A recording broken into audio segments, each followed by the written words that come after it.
I always wanted to serve on a jury.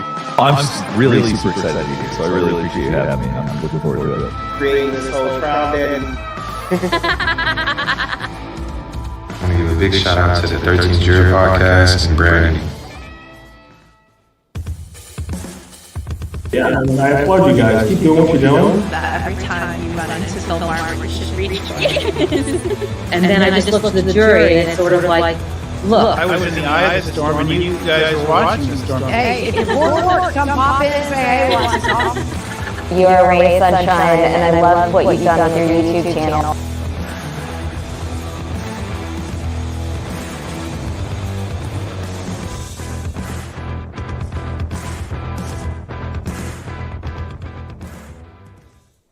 Hello.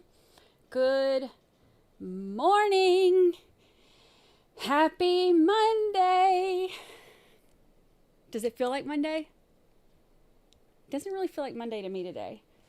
But maybe that's because we hung out together this weekend. Normally on Mondays, I'm like miserable because I haven't seen y'all in a few days. But since I actually got to see you this weekend, maybe that's why it doesn't feel like Monday. So good morning, hello, hello. Welcome in, welcome jurors. I am so glad to see y'all. I am a little late today. I had to stop by the post office, and let me tell you, it was worth the wait. There was like 4.2 billion people there, and only one person working the desk. But it was worth the wait because y'all are some sweet jurors. Let me tell you, y'all are some sweet jurors. I will tell you that Fur Baby's mom sent Lucy, who is down here gnawing on a treat. Fur Baby's mom sent some turkey tendon rings for Lucy, which is great because the only treats that she will eat lately are the ones that Dynado sent her. So I have like this huge thing of treats that I just bought her that she won't touch. So she is eating these. So now at least, she's got options, but they're like the little turkey tendon rings. So Fur Baby's mom, Lucy thanks you. She loves them. She's down there gnawing on it right now. She's not even in the camera yet because she doesn't like to eat in her bed. She's prissy like that. So thank you for that, Fur Baby's mom. I appreciate it. Also, this is really funny. Okay, when I was young, I remember my mom and my grandmother had these Damn It dolls, and it had like this little poem on them. And Stephanie Willis sent me a Damn It doll. It's different than the one my mom and grandmother, like the ones my mom and grandmother had. These are like, this one's so cute, but look, it's a Damn It doll, and it has the little poem stitched to its chest. So I don't know if y'all have ever seen these. Look at the hair, like head banging. I don't know if y'all have ever seen these. These, like, this is like childhood memory unlocked. It says, it's a Damn It doll, and it says, whenever things don't go so well and you want to hit the wall and yell. I've never seen these. These, like, this is like childhood memory unlocked. Oh, my phone just all of a sudden started my voice. That's weird. Anywho, whenever things don't go so well and you want to hit the wall and yell, here's a little Damn It doll that you cannot do without. Just grasp it firmly by the legs and find a place to slam it. And as you whack the stuffing out, yell, damn it, damn it, damn it. So this is great. Isn't that funny? Look. So if y'all see, I don't know what's going to happen, but look, if y'all see me slamming this thing during defense, just mind your business. Just mind your business. I'll be okay. I'll be okay. How funny is that? I'm just going to go over here with my gnomes. Too cute. Damn It doll can hang out with my gnomie. Also, Stephanie Willis sent this. This is so cute. This is really cool. It's a joy cuff. Let me open it. It's a joy cuff. And it's a bracelet. Look how cool this is. It's Morse code. And it says warrior. Like I don't know if you can see the little, where it's Morse code and says warrior. How cool is that? I love that. That's such a cool idea. I love that. It has meaning. So Stephanie Willis, thank you so much. And then there was one other package I have to show and thank you. Because this was really cool too. So Nancy, is Nancy in here? Oh no, I missed. Marilyn, happy 9-month anniversary. My mom had one of those as well. Isn't that funny? Like the things that we remember. I had totally forgotten all about them until I opened it. I thought that was so cool. Happy anniversary, Marilyn. Okay, and final thing I have to show. I got a package from Nancy. Nancy, thank you so much. First of all, I am drinking out of it, but I got a True Crime Junkie cup. How cool is that? And I am drinking out of it. So thank you so much for that. That's so cool. And I mean, obviously, y'all know I am a true crime junkie. So love that. Love it. Thank you so much. And also, this is really cool. Let me show you. This is painted. Look how cool that is. And she wrote me a beautiful message on the back. Isn't that pretty? And it has like a little stand I can put it up. And then this beautiful card. Look at how pretty that is. It's like 3D card. Look how thick it is. Isn't that pretty? So pretty with a very sweet message. So pretty. So pretty. Y'all are the best. I truly appreciate y'all. Y'all are awesome. I really appreciate it. I don't even deserve y'all. Y'all are the best. I can't thank you enough. So it was well worth waiting in line. All I did waiting in line is play on my phone. So it really wasn't even like, how often do I ever get to sit and play on my phone? So it was great. So thank y'all so much. Thank you, Nancy. Thank you, Stephanie. Thank you, Fur Baby's mom. I appreciate it. Speaking of Fur Baby's mom, gifted 5 memberships. Oh, I'm behind. I was reading stuff. I'm behind, aren't I? Hold on. I missed something else. Where'd Ellie go? There we go. Ellie Feldman, member for 6 whole months. Happy anniversary to you. Happy anniversary to you. And then let me go. There it is. Okay, and Fur Baby's mom gets you 5 memberships. Let's see. It went to Lola's mom, I'm Here, Cajun Kool-Aid, Hellcat, and Jamie Chestnut. Y'all were all gifted memberships by Fur Baby's mom. And Lucy, you were gifted treats by Fur Baby's mom. Say thank you. She says thank you. Thank you so much. I appreciate it. And welcome to our new people. You look good in green. Holly Mack also gifted 5 memberships. Where did that just go? I am failing miserably at my job here. Where did that go? Holly Mack, where'd you go? I just saw it. Where'd it go?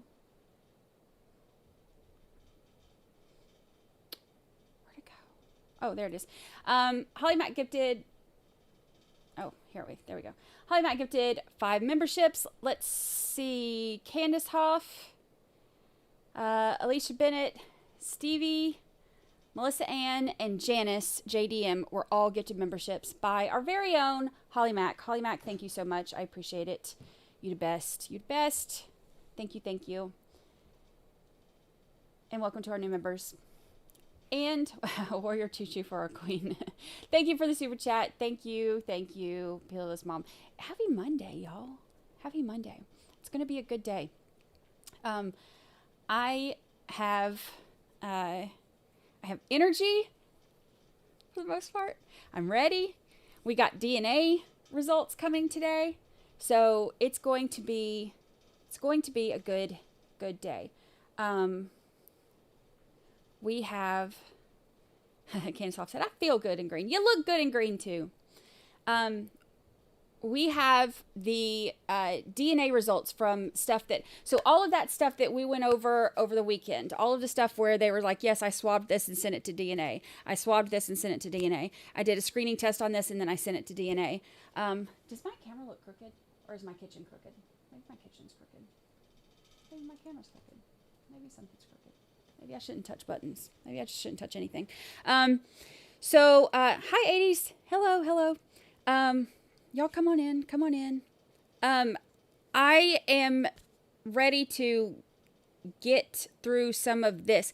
Now, we can listen to some of this kind of loud because there are going to be some things that are going to be like just lots of words and not a lot of information. So we can get through it fast, but we'll make sure that we, listen to the important stuff and make note of what's going on.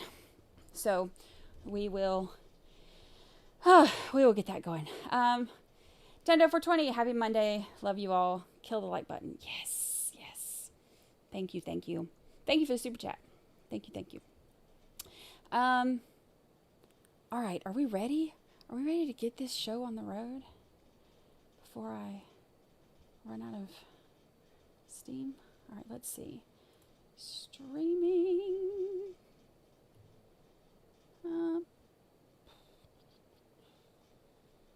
See how, I think I have this.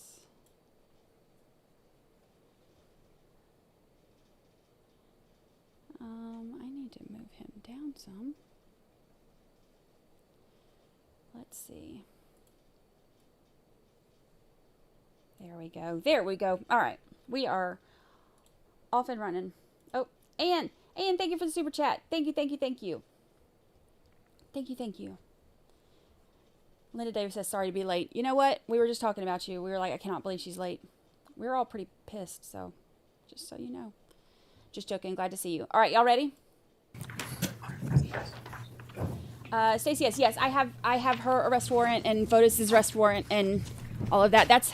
I use those to make that that video, the intro video.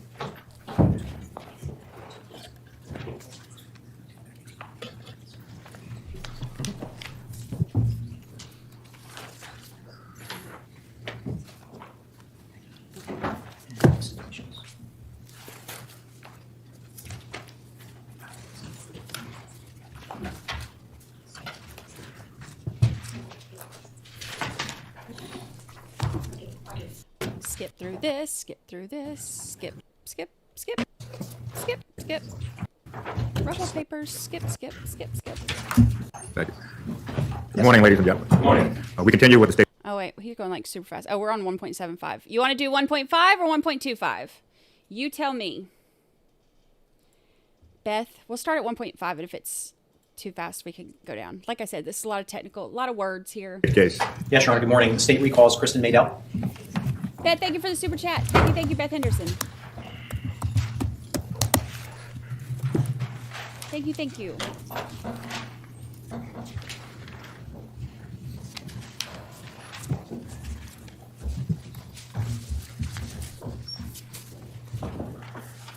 And you are still under oath, Ms. Maydell. You may be seated. Jill, happy 4-month anniversary. Thank you. I love good days. Good morning. Good morning. Excuse me. Sure, it's Kristen, Kristen, Maydell, Madel. Welcome back. Thanks. Ms. Maydell, just before we get started, I'm going to hand you some exhibits which have been pre-marked for identification purposes. Specifically, I'm going to be handing you State's Exhibits 19 through 26, as well as 29 for identification.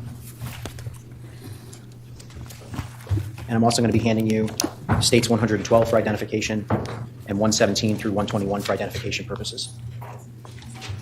Here we go.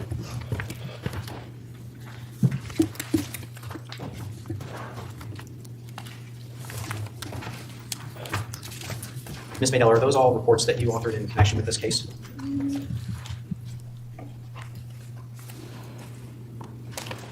Aw, Rocket Dawkins' SC grandson. Now, you were with us last time discussing certain DNA results from evidence recovered from 69 Wells Lane, a 2014 Range Rover, and a 2017 Chevrolet Suburban. Did you conduct additional analysis in this case? I did. And that analysis that you did was on evidence which was submitted to the State Forensic Laboratory in accordance with standard laboratory protocols. Is that correct? Yes. Now, prior to receiving some of this evidence, it was actually analyzed by different units of the forensic laboratory, including the latent print unit as well as the forensic biology unit. Is that correct? Yes. Now, before we discuss the additional analysis. Oh, real quick. Somebody messaged me too that they said, I don't know if they've already said it or if I skipped through it or what, but when I was skipping through all of the ruffling papers, they said no court Friday, this coming Friday, and no court Monday, which is good because Super Bowl's this weekend. So that gives everybody a day to rest. That you did. I'd like to talk to you now about nuclear DNA and mitochondrial DNA. To begin with, what is nuclear DNA? Nuclear DNA is DNA that's unique to an individual. It's found in the nucleus part of the cell. If you think of it as like an egg, the yellow part of an egg would be where the nucleus is, and your DNA, nuclear DNA is located there. You get half your nuclear DNA from your mother, half your nuclear DNA from your father. And conversely, what is mitochondrial DNA? Well, mitochondrial DNA is also found in the cell, but it's found in the white part of the cell. It's found in the mitochondrial organelles that are in the white part of the cell. I think previously I misspoke in my old testimony, first testimony, that mitochondrial DNA is on the X chromosome, which it's not. It's found in the mitochondrial. And this type of DNA is inherited maternally, so you get this DNA from your mother. So my mother has the same mitochondrial DNA as myself, and I pass that same mitochondrial DNA on to my children. So this is not unique to an individual. What are the differences between nuclear DNA and mitochondrial DNA in terms of its ability to discriminate between individuals? So nuclear DNA is unique to an individual besides identical twins, whereas mitochondrial DNA is not, because you have it in the same maternal line. The last time you were here, we discussed nuclear DNA results. Is that correct? That is correct, yes. But you also did mitochondrial DNA testing in this case. I did, yes. And the analysis that we're going to discuss today actually addresses both of those different types of analysis, depending on which item you looked at, correct? Correct, yes. I wanted to talk to you about the basics of DNA, specifically what types of things can destroy DNA or contaminate DNA, potentially. Can water destroy Do we need to go through this? DNA on a surface or make it harder to detect? We know this. It can wash it away. Bleach is known to destroy DNA, UV light, but water can wash DNA away if it's poured on top of where DNA may have been left. Can shampoo destroy DNA or make it harder to detect? It's possible. Again, it would do the same effect as just water washing it away or getting rid of the DNA that may have been there. Can wiping a surface either destroy or remove DNA? Yes, again, it's possible. If you have a spill on the counter from juice or something and you wipe it away to that paper towel, it goes onto the paper towel. So same thing could happen if you wipe a surface with DNA. It could get onto the paper towel and then you could remove it. How about vacuuming an area? Same concept. Yep, you could possibly remove it from the surface.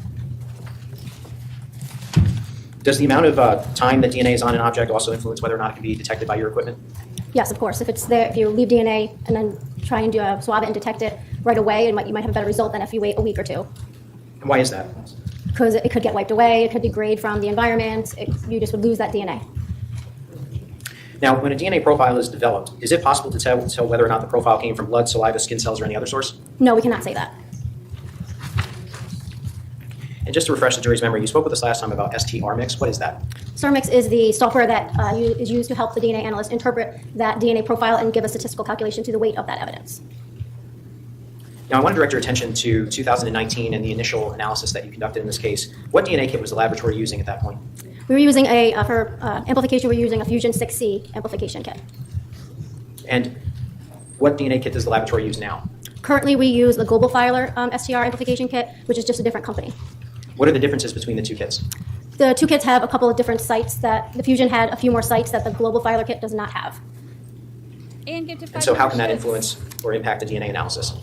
So since all the evidence was processed with that Fusion 6C kit originally, most of it, some subsequent testing was done with Global Filer and evidence, but the original evidence that was done in 2019, 2020 was done with the Fusion kit, which had 27 sites and 23 of them were used.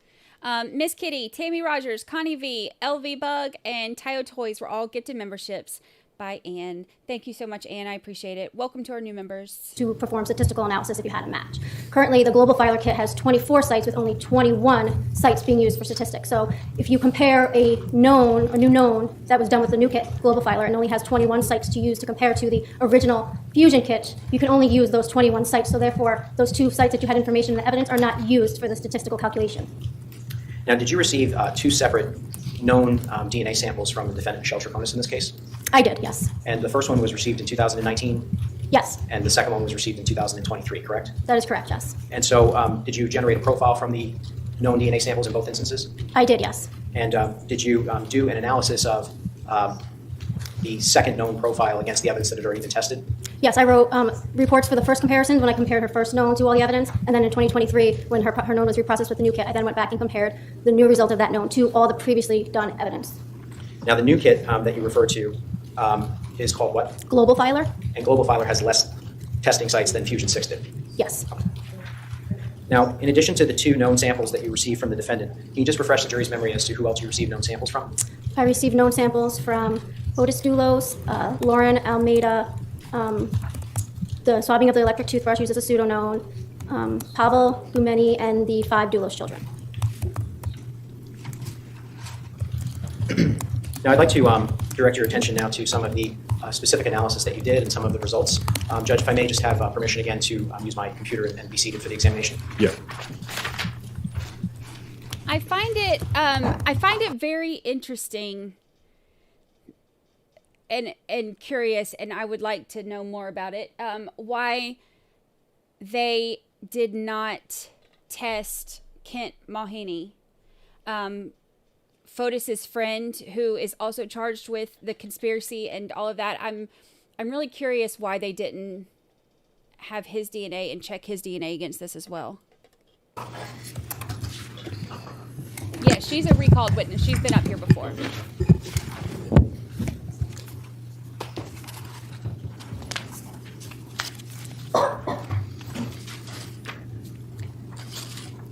So all of that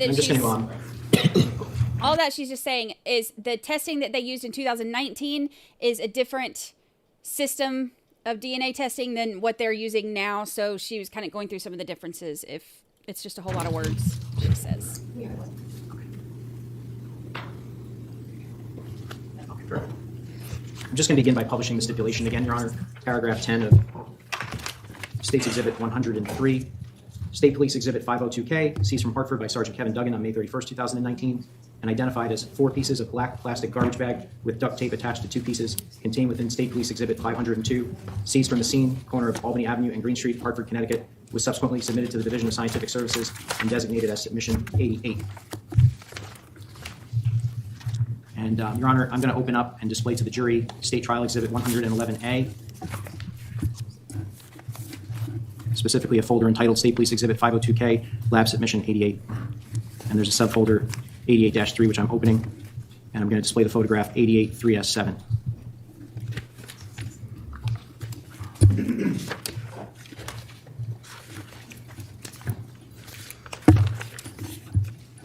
And Ms. Madel, just for your benefit, I believe this is encompassed in DNA Supplemental Reports 4, 9, and 18. Excuse me. I apologize, 5, 10, and 18.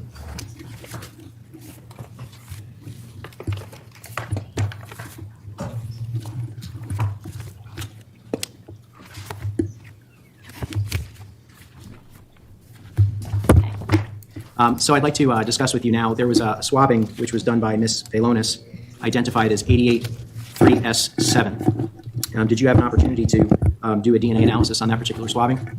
Yes, I did. And what were the results? The results are consistent with the DNA profile from item 88-3S7 being a mixture of 4 contributors, with at least 2 of them being male. Assuming 4 contributors, the DNA profile from 88-3S7 is at least 100 billion times more likely to occur if it originated from the source of the DNA profile from the swabbing of the electric toothbrush and 3 unknown individuals than if it originated from 4 unknown individuals.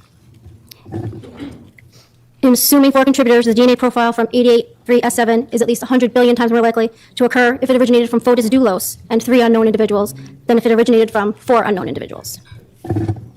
Assuming 4 contributors, the DNA profile from item 88-3S7 is at least 780,000 times more likely to occur if it originated from Michelle Troconis and 3 unknown individuals than if it originated from 4 unknown individuals. And did you also... Okay, so first item up is that black trash bag, the swabbing of the garbage bag. And there's 4 contributors, and Jennifer Dulos, Fotis Dulos, and Michelle Troconis, the defendant, are all on there. Also have an opportunity you indicated that you received 2 separate knowns from the defendant. Yes. And you, I guess, reanalyzed the evidence using the second known with the second kit. Is that correct? The original evidence was not reanalyzed, but the comparison was done to the new known, which had 2 less sites. Okay. Yes. And what were the results for that particular analysis with respect to the defendant? Assuming 4 contributors, the Fusion 6C DNA profile from item 88-3S7 is at least 250,000 times more likely to occur if it originated from Michelle Troconis and 3 unknown individuals than if it originated from 4 unknown individuals. So I'd like to talk to you now about the differences in those two stats. In the first analysis that you did, it was 780,000 times more likely, and in the second, 250,000 times more likely. Can you explain how that's possible, and is that first stat still valid?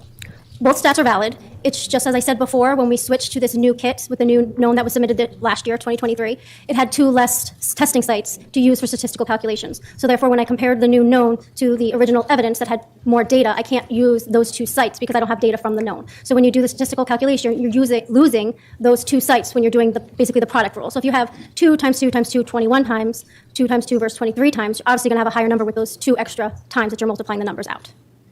And did you also do an analysis as to the Dulos children as well as Lauren Almeida and Pavel Gumieni? Yes, I did. And that's found in DNA supplemental report number 10 for your benefit. What were the results of that?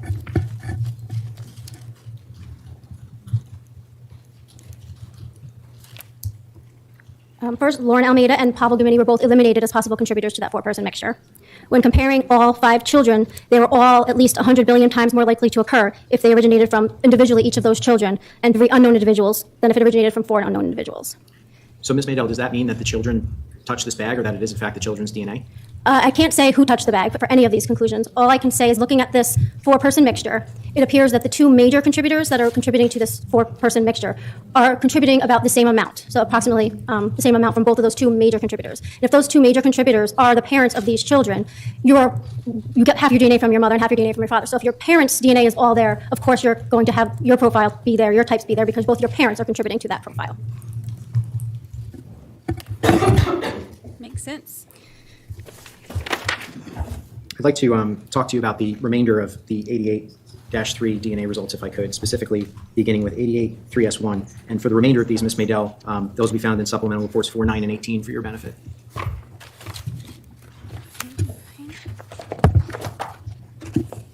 So now remember, the trash bag is the one thing that we had heard in the arrest warrant and everything. It says that Michelle's DNA was on that trash bag. And remember, in that interview that we heard where police are talking to her, she tries to say that she was holding the trash bag open. Fotis had gone to clean up spilled coffee, and he came back in, and she had the trash bag, and he handed her the paper towels with that were now like a brownish color from where he allegedly, wiped up coffee from the truck, but she said it didn't smell like coffee, that whole thing. So that was her explanation as to why her DNA was on this bag. So beginning with 88-3S1, which was identified as a swabbing of a knot area by Ms. Velonis, what were the results?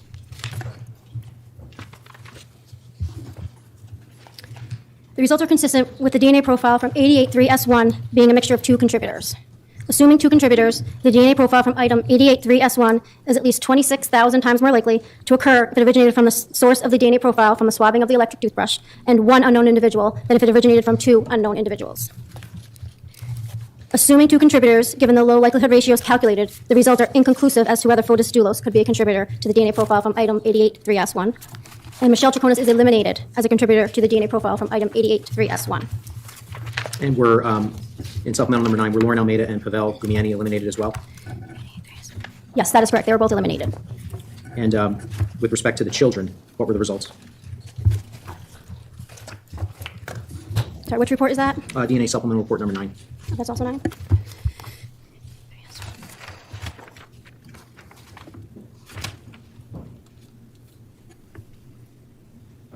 All 5 children had low likelihood ratios calculated, so they are inconclusive as to whether they can be contributors to this profile, 88-3S1. And since it's displayed in the photograph, I wanted to jump ahead to 88-3S5. So for the knot, I know it's a lot of words, the knot that we heard so much about yesterday, or whatever day it was, yesterday, Saturday, whatever it was. Jennifer's DNA was on the knot. Michelle Pavel, whatever, however they say it. I've always said Pavel, and I've heard them saying Pavel, so I apparently have been saying it wrong. And Lauren, the nanny, are eliminated. Fotis and the kids, inconclusive. Which was identified as a hair-like fiber in the knot of the bag. You performed mitochondrial DNA analysis on this. I believe it can be found in your report, DNA supplement report number 12. Yes. And can you just indicate to the jury what the results were?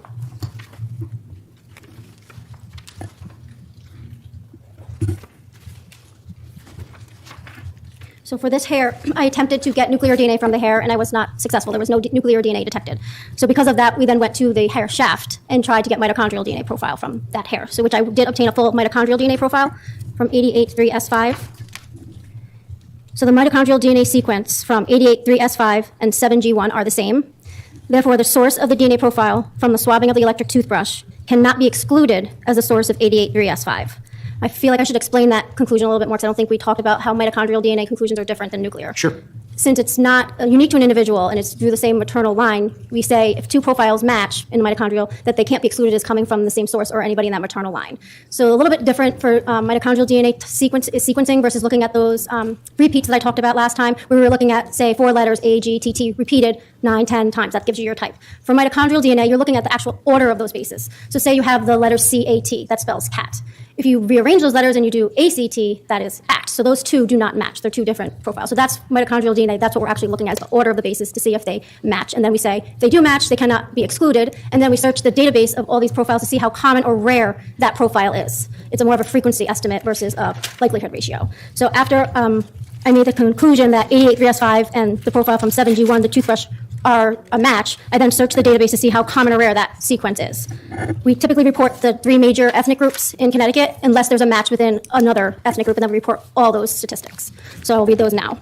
So in the African American population, I wouldn't expect to see this profile in more than 0.32% of the population. In the Caucasian population, 1.33% of the population. Hispanic, 0.42% of the population. Asian, 0.46% of the population. And Native American, 0.62% of the population.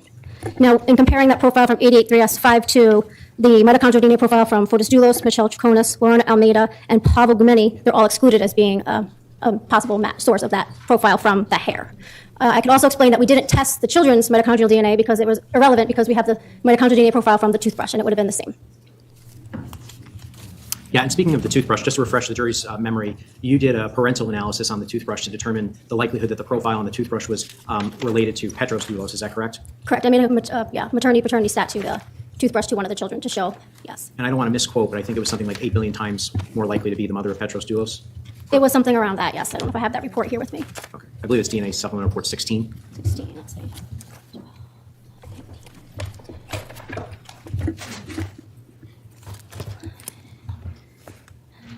Yes. Yes, the expected frequency of individuals who could be the parent of Fotis Dulos is less than 1 in 8.1 billion people in the general population. I wanted to go back to 88.3S7 for a second, if I could. This was the result in which you concluded that the defendant was 780,000 times more likely to be a contributor or 250,000 times more likely to be a contributor, depending on which kit you used. And I know you indicated that you can't tell us how DNA got onto a particular object. Is that correct? That is correct, yes. But I want you to assume the following facts are true. I want you to assume that the defendant in her third interview with police indicated to them that she held a bag open for Mr. Dulos as he deposited something in the bag. That's what we were talking about. Is it possible that her DNA could have gotten on the bag as she was holding it?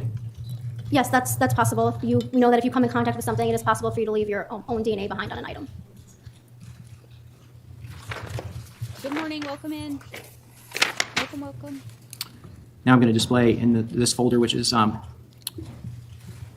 State Police Exhibit 502K, Lab Submission 88, Subfolder 88.3. So for the hair, all that stuff. So for the hair, there was no nuclear DNA, which is the one that's individual to to each person, unless you're twins. But the mitochondrial DNA, where it comes from, like maternal line or whatever, Jennifer was not excluded. Everyone else is excluded. So more than likely that's Jennifer's hair, which is not surprising. There was additional swabbing, specifically 88.3S2 and 88.3S3. 88.3S2 was identified as a reddish-brown staining on the exterior, and 88.3S3 was identified as a reddish-brown staining on the exterior, both approximate areas of swabbing displayed in this particular photograph. What were the results for these two? particular swabs, and this can be found in DNA reports 4, 9, and 18.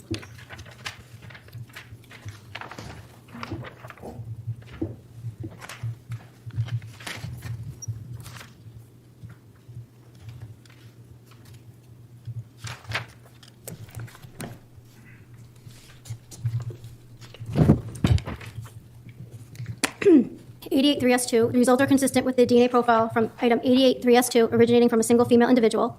Assuming one individual, the DNA profile from item 88.3S2 is at least 100 billion times more likely to occur if it originated from the source of the DNA profile from the swabbing of the electric toothbrush than if it originated from one unknown individual. And were all other known profiles eliminated? Yes, all other known profiles eliminated. And then with respect to 88.3S3, the reddish brown staining on the exterior, was that the same result?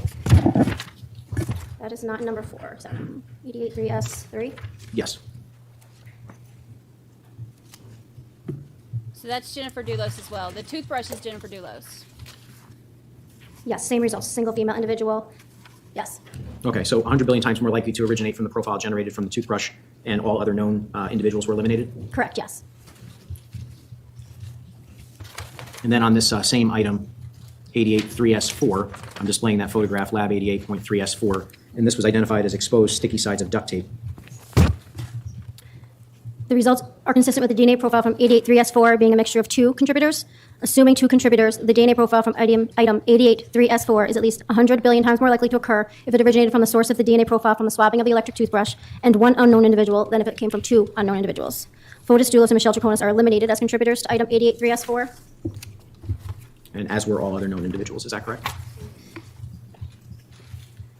That is correct. Lauren, Almeida, Paul, Dumeni, and all 5 children were eliminated.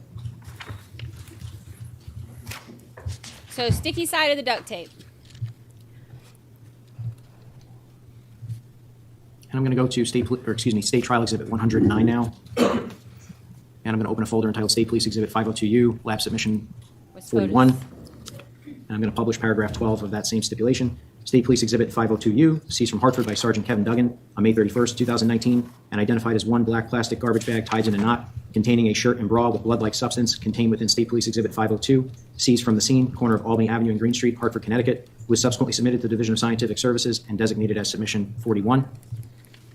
So I'm opening State Trial Exhibit 109 folders, State Police Exhibit 502U, Lab Submission 41.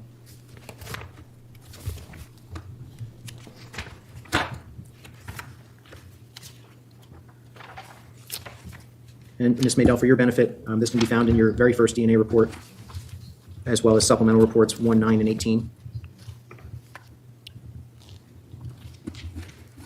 And I'm displaying the photograph, lab 41.1, exterior front. So you said 41.1S1? Correct. That is identified as a portion of a reddish-brown stain from the shirt. What were the results? So in the first report, it was only compared to the swabbing of the electric toothbrush. The results are consistent with the DNA profile from item 41.1S1 being a mixture of 2 contributors. Assuming 2 contributors, the DNA profile from item 41.1S1 is at least 100 billion times more likely to occur if it originated from the source of the DNA profile from the swabbing of the electric toothbrush and one unknown individual than if it originated from 2 unknown individuals. And then in supplemental reports 1, 9, and 18, would it be fair to say that all other known profiles were eliminated as being contributors to that particular profile?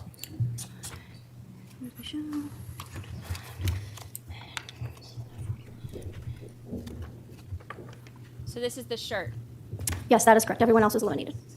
Jennifer, which is not surprising. It was Jennifer's DNA. I'm going to display a photograph Jennifer's entitled Lab 41.2, exterior front. Excuse me, strike that. I'm going to display Lab 41.2. Specifically 41.2S1, which was identified as a portion of reddish-brown stain from bra. And this can be found for your benefit, Ms. Maydell, in supplemental reports 2, 9, and 18. Can you just indicate to the jury what the results were? The results are consistent with the DNA profile from 41.2S1 being a mixture of 2 contributors. Assuming 2 contributors, the DNA profile from 41-2S1 is at least 100 billion times more likely to occur if it originated from the source of the DNA profile from the swabbing of the electric toothbrush and one unknown individual than if it originated from 2 unknown individuals. Fotis Dulos and Troconis are eliminated as contributors to 41.2S1. And then with respect to supplemental report number 9, the results were inconclusive as to the Dulos children. Is that correct? That is correct. And Laura Almeida and Paul Volgumini are also eliminated as contributors. And just sticking with this particular submission, 41 41-3, and specifically the swabbing 41-3S2. And this was identified as a swabbing of the knot interior. What were the results? And this is found in 2, 9, and 18. The results are consistent with the DNA profile from item 41-3S2 being a mixture of two contributors. Assuming two contributors, the DNA profile from 41-3S2 is at least 100 billion times more likely to occur if it originated from the source of the DNA profile from the swabbing of the electric toothbrush and one unknown individual than if it originated from two unknown individuals. The results do not support the hypothesis that Fotis Dulos is a contributor to this profile. Assuming two contributors, Fotis Dulos is eliminated as a contributor to item 41-3S2. The same conclusion for Michelle Troconis. The results do not support the hypothesis that she's a contributor. Assuming two contributors, Michelle Troconis is eliminated as a contributor to 41-3S2. And with respect to the children, were the results that... Okay, so here's my thing. Remember when I said I wish I knew more about why they didn't test the stuff against Kent Mahini? Because I do think that, you know, with him having the charges against him as well, it makes me wonder, you know, what part he played in everything. I wish that they were able to eliminate him on this too. And that's not to say they didn't go back and do it later. I don't know. Or maybe they, you know, if he doesn't testify and he does go to trial, maybe they're planning on it. I don't know the details on that. But I would like to know if he is eliminated on all this, because that bag they're talking about, the knot, the bag was tied in a knot, you know, on the interior of the knot. Jennifer's DNA was on there. And then one other contributor, but that other contributor was not Michelle or Fotis, or any of the others that they tested, but could it have been Kent? Is that, you know, it's interesting. That it was inconclusive as to whether or not they could be contributors to the profile? That is correct. And Pavel Gumieni and Lauren Almeida were eliminated. Yes, the results did not support the hypothesis that they were contributors. They were also eliminated. And just to refresh the jury's recollection, when you're saying that a result is inconclusive, what exactly does that mean? That means that when we perform our likelihood ratio statistic, the number generated is above our elimination threshold, but below our threshold to say that it's a positive association. So we say no conclusion can be made for that comparison.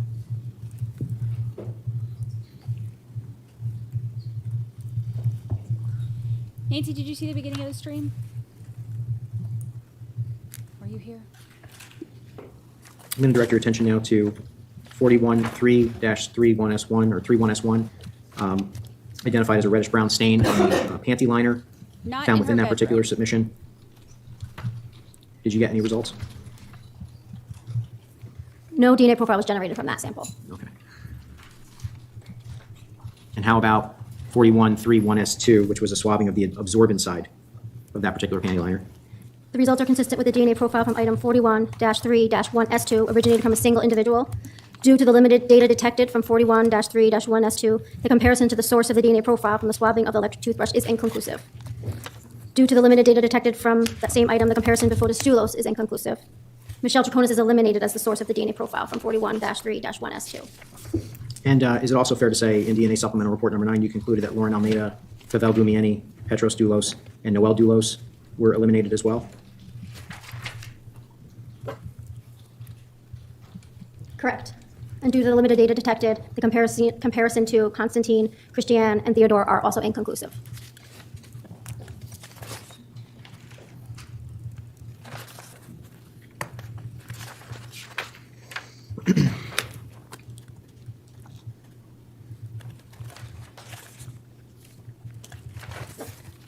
What are you barking at?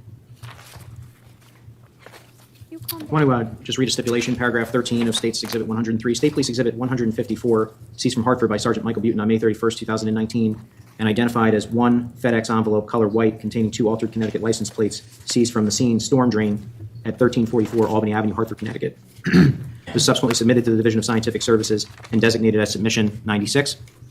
So I'm opening up State Trial Exhibit 109, the folder, State Police Exhibit 154, Lab Submission 96. And I'm just going to display this. Lab 96, 1S1. These were photographs that it came to your attention that these particular license plates and the FedEx envelope that contained them were in a sewer drain. Is that correct? Yes, that was in the description, yes.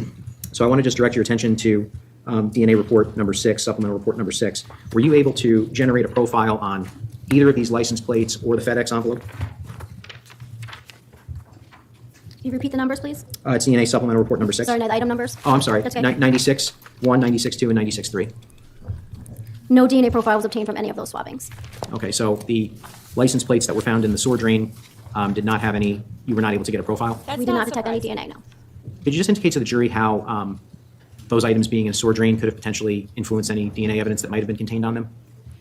Well, DNA, a sewer probably has water in it, I would believe, so water being exposed to the evidence that was sitting in the sewer drain would possibly wash it away. Also, depending how long it was in the sewer drain, makes a big impact on getting rid of DNA also.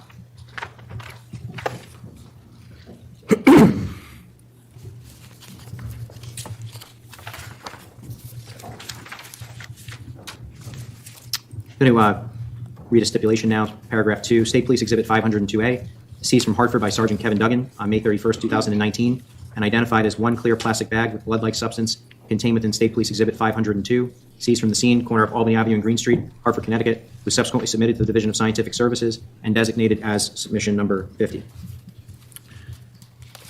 right, clear plastic And staying bag. within State Trial Exhibit 109, I'm opening up the folder entitled State Police Exhibit 502A, Lab Submission 50.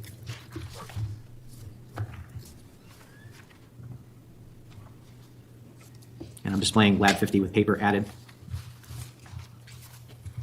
There was a swabbing done here identified as 51S2, a portion of a reddish-brown staining on the exterior as received.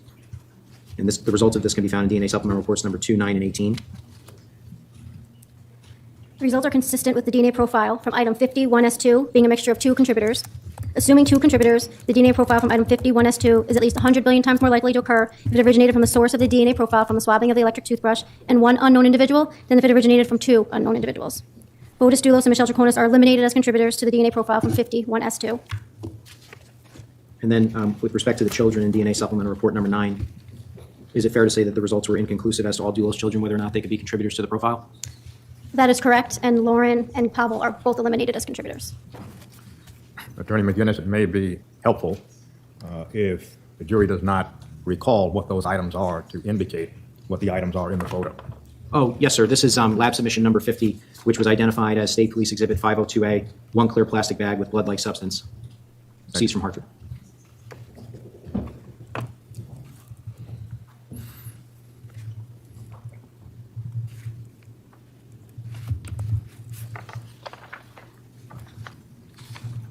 Your Honor, for the record, isn't it blood-like stain is what it refers to rather than substance? The stipulation that we entered into indicates blood-like substance. Right. This guy. And I want to direct your attention now to DNA Supplemental Report number 12.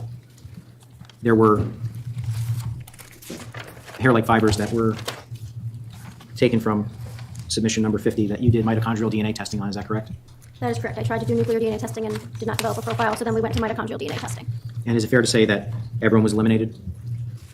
Yes, I developed a full mitochondrial DNA profile, and none of the profiles matched to any of the known. None of the known profiles matched to this evidence.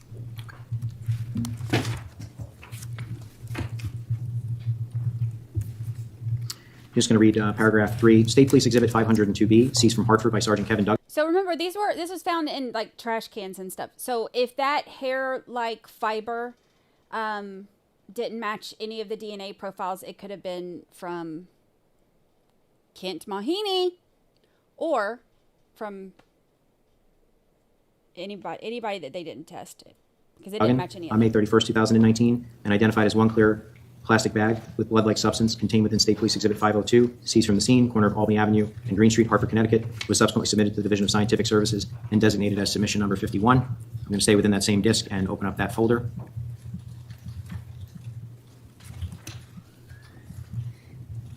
And I'm displaying the photograph entitled Lab 51 as received. Now, there were swabbings taken by biology of this as well, beginning with, and these next several results, Ms. Mado, can be found in 2, 9, and 18 for your benefit. Beginning with 51 1S3, which was identified as reddish-brown staining of the exterior. Could you indicate to the jury what the results were? The results are consistent with the DNA profile from 51 1S3 originating from a single female individual. Assuming one individual, the DNA profile from 51S3 is at least 100 billion times more likely to occur if it originated from the source of the DNA profile from the swabbing of the electric toothbrush than if it originated from an unknown individual. So once again, And then is it fair to Jennifer's say that all DNA. known profiles that you analyzed were eliminated from this particular sample? Yes, that is correct. And 511S4, which was identified as a reddish-brown staining from the front lower opening, were the results the same in that it was 100 billion times more likely that the profile generated from the toothbrush was a contributor than an unknown person, and all other individuals were, or all other known individuals were eliminated? Yes, it was a single female profile. And 511S5, which was identified as a reddish-brown stain from the hood top area, same results? Yes. All this is Jennifer's DNA, which, of course, is important to prove that all of this Just going to stuff display the photograph 511S6 was and 511S7. related to her disappearance and murder. With respect to 511S6, was it the same results, 100 billion times more likely to be generated, that profile to be generated from the profile obtained from the toothbrush as opposed to an unknown person, and all other known individuals were eliminated? Yes. How about 511S7? Same results.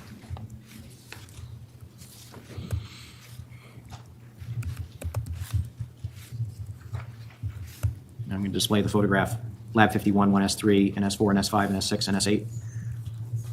And 511S8, what were the results? Same results. Okay, and that was identified as a swabbing from the exterior of hood. Correct. I don't know that I identified 511S6 and 511S7, so I'll just do that for the record. 511S6, for which you received the same results, was identified as a swabbing from the interior of hood. Is that correct? Yes. And 511S7 was identified as reddish-brown staining from the interior front. Is that correct? Correct. Okay.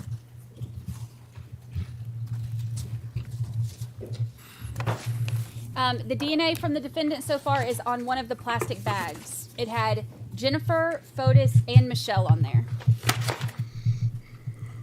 I want to jump ahead to also 511S2, which was identified as a hard whitish material with reddish-brown staining. There was a swabbing done of that as well, which was identified as 511S2-2. Is that correct?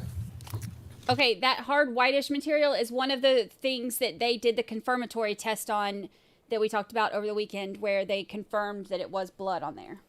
511S2? And I think this can be found in DNA report 11 and 19.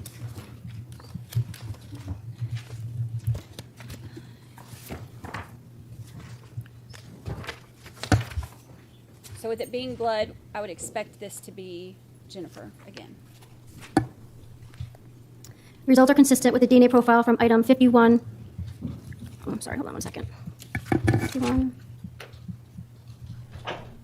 My report refers to it as 51S2-2. That's correct. Okay. The DNA profile from item 51S2-2 originating from a single female individual, assuming one individual, the DNA profile from 51S2-2 is at least 100 billion times more likely to occur if it originated from the source of the DNA profile from the swabbing of the electric toothbrush than if it originated from an unknown individual. And all other knowns are eliminated from that profile.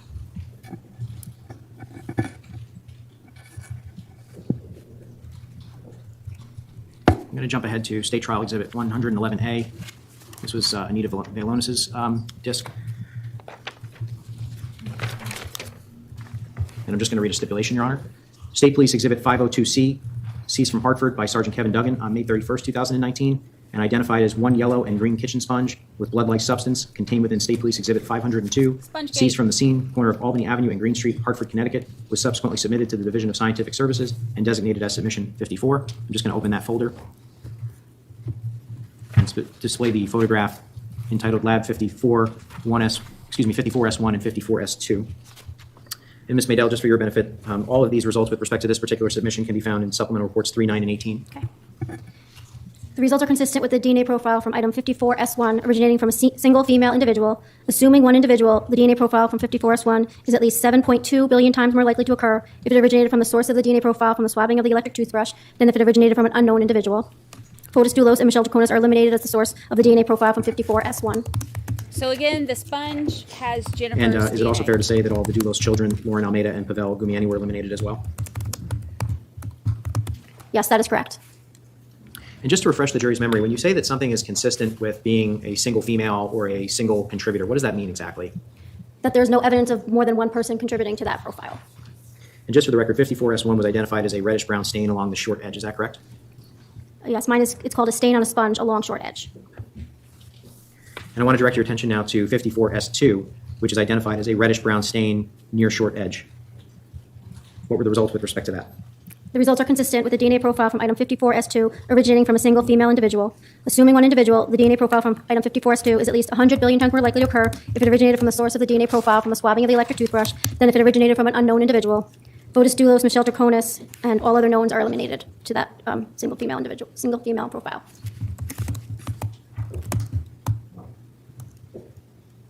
And swabbing 54S3 was identified as swabbing of areas on yellow portion. I'm displaying the photo, lab 54S3. What were the results of your DNA analysis for that particular swabbing? The results are consistent with the DNA profile from item 54S3 being a mixture of 2 contributors. Assuming 2 contributors, the DNA profile from item 54S3 is at least 100 billion times more likely to occur if it originated from the source of the DNA profile from the swabbing of the electric toothbrush and one unknown individual than if it originated from 2 unknown individuals. Fotis Dulos is eliminated as a contributor to item 54S3. Assuming 2 contributors, given the low likelihood ratios calculated, the results are inconclusive as to whether Michelle Troconis could be a contributor to the DNA profile from item 54S3. And then would it be also fair to say that the Dulos children, Lauren Almeida and Pavel Gumieni, were eliminated as contributors to this profile?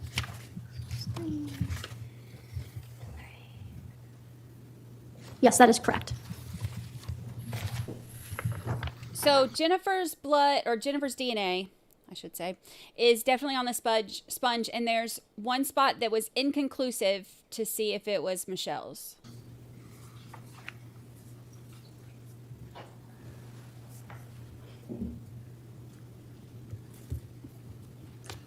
Just going to read a stipulation, paragraph 5 of States 103. State Police Exhibit 502D, seized from Hartford by Sergeant Kevin Duggan on May 31st, 2019, and identified as one black rubber and fabric glove with dirt-like substance contained within State Police Exhibit 502, seized from the scene, corner of Albany Avenue and Green Street, Hartford, Connecticut, was subsequently submitted to the Division of Scientific Services and designated as Submission 61. I'm just going to stay within that folder, and I'm going to display the photo entitled Lab 61S1 through 61S3. And for your benefit, Ms. Maydell, these results can be found in DNA report, supplemental reports 3, 9, and 18. 61S1 was a swabbing of a glove interior palm side. The results are consistent with the DNA profile from item 61S1 originating from a single individual. The source of the DNA profile from the swabbing of the electric toothbrush is eliminated as a source of the DNA profile from item 61S1. Due to the limited data detected from 61S1, the comparison to Fotis Dulos and Michelle Troconis are inconclusive. And were the results also inconclusive as to the Dulos children and Lauren Almeida? That is correct, and Pavel is eliminated. So the inside, now, with respect to 61, we were talking about the wanting to know when they were talking about that glove or those gloves. The inside on that glove that they just showed is inconclusive for Fotis and Michelle. So we don't know if it was theirs or not. But Jennifer is eliminated, and so are like Powell and Lauren. On S2, which is identified as a swabbing of a reddish-brown soil-type staining on the exterior palm side cuff edge. What were the results? The results are consistent with the DNA profile from item 61S2 originating from a single individual. Due to the limited data detected from item 61S2, the comparison to the source of the DNA profile from the swabbing of the electric toothbrush is inconclusive. Fotis Dulos, Michelle Troconis are eliminated as a source of the DNA profile from 61S2. And with respect to the children, were the results inconclusive as to them? That is correct, and Lauren and Pavel are eliminated. And 61-1S3, which was identified as swabbing soil-type deposits exterior palm side cuff area, you did not get a profile for that particular test, correct? 61S3, correct. No DNA profile was detected. And I'm opening up the photo entitled Lab 61S4 and 61S5. 61S4 was identified as swabbing of interior palm side. Can you indicate for the jury what the results were with respect to the interior palm side of this particular glove? The results are consistent with the DNA profile from item 61S4 originating from a single individual. The source of the DNA profile from the swabbing of the electric toothbrush is eliminated as a source of the DNA profile from item 61S4. Assuming one individual, the DNA profile from item 61S4 is at least 27,000 times more likely to occur if it originated from Fotis Dulos than if it originated from an unknown individual. There you go. Michelle Troconis is eliminated as a source of the DNA profile from 61S4. So Fotis and also is on fair the to say the inside Dulos of the children, glove. Lauren Almeida and Pavel Gumieni, were eliminated as well, correct? That is correct. Fotis DNA on the inside of the glove. And 61-1S5, which was identified as swabbing of interior back of hand. Can you indicate to the jury what the results were for that particular swab? The results are consistent with the DNA profile from item 61S5 being a mixture of 2 contributors. The source of the DNA profile from the swabbing of the electric toothbrush is eliminated as a source of the DNA profile from item 61S5. Assuming 2 contributors, given the low likelihood ratios calculated, the results are inconclusive to whether Fotis Dulos could be a contributor to the profile from 61S5. Michelle Troconis is eliminated as a contributor to the DNA profile from item 61S5. The results do not support the hypothesis that Petros, Dulos, or Theodore Dulos are contributors to this profile. Assuming two contributors, Petros, Dulos, and Theodore Dulos are eliminated as contributors to item 61S5. Assuming two contributors, given the local likelihood ratios calculated, the results are inconclusive as to whether Constantine, Christiane, or C. Noel Dulos could be contributors to the DNA profile from item 61S5. Lauren and Pavel are eliminated as contributors.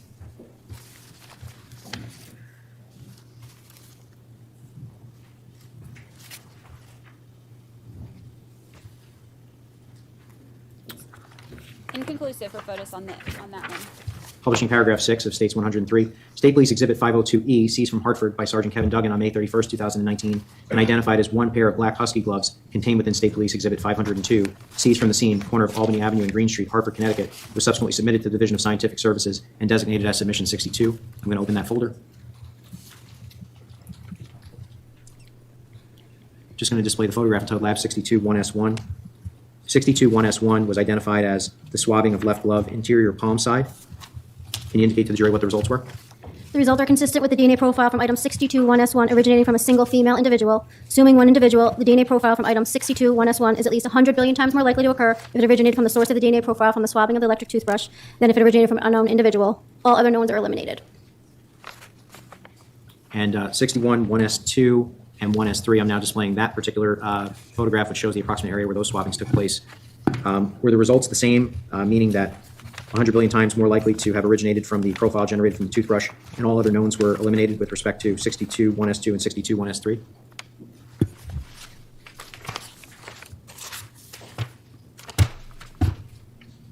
That is correct. And just for the record, 62 1S2 was identified as reddish-brown staining on exterior logo of back of hand, and 62 1S3 was identified as reddish-brown staining areas on exterior wrist closure. Look, I just want to point out that Lucy is sitting here with a bottle of wine. Can y'all see that? That's her. She's like, it's Monday. It's been a hard weekend. Mom made me work. So she's laying there with her bottle of wine. I'd like to talk to you now about the right glove. We were just talking about the left glove, which was identified as 62-2. She's so funny. There were also swabbings taken of this. I'm displaying the photograph entitled Lab 62-2S1 and 62-2S3. 62-2S1 was identified as swabbing of right glove, interior palm side. What were the results with respect to that? The results are consistent with the DNA profile from item 62-2S1 originating from a single female individual. Assuming one individual, the DNA profile from 62-2S1 is at least 100 billion times more likely to occur if it originated from the source of the DNA profile from the swabbing of an electric toothbrush than if it originated from an unknown individual. Fotis Dulos and Michelle Troconis are eliminated as 62-2S1. As are all other knowns, is that correct? So that's Jennifer Dulos again. Yes, that is correct.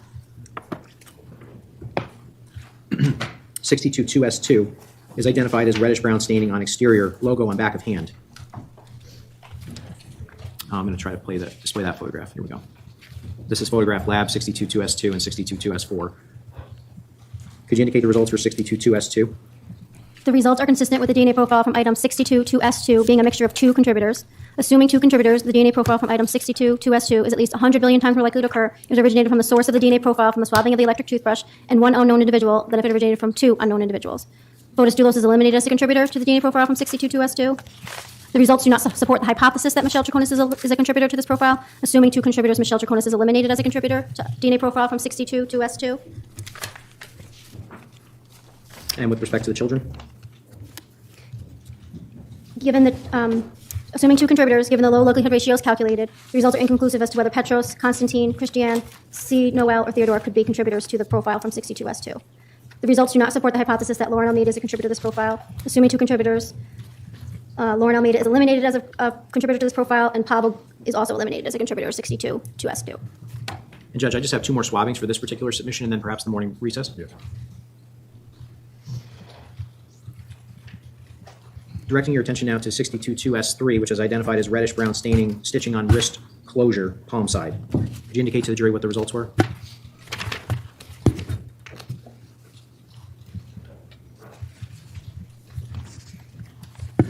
And this is in 3, 9, and 18. The results are consistent with the DNA profile from item 62-2S3, originating from a single female individual. So this same conclusion, this ceiling stat, and everybody else is eliminated. Okay, when you say the ceiling stat, it's 100 billion times more likely. that it originated from the profile generated on the toothbrush? Yes, versus an unknown individual. And just with respect to 62-2S4, which is identified as reddish-brown staining on the stitching on wrist closure back of hand. Same conclusions. In other words, 100 billion times more likely to be the profile from the toothbrush. Correct.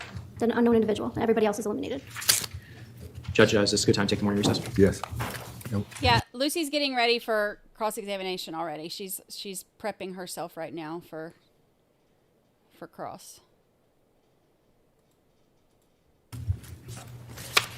Okay, so far what we found is most of the DNA is Jennifer's. No shock there. I mean, this is, you know, a lot of it is like blood and stuff like that. So it was her blood on the bra. It was her blood on the shirt.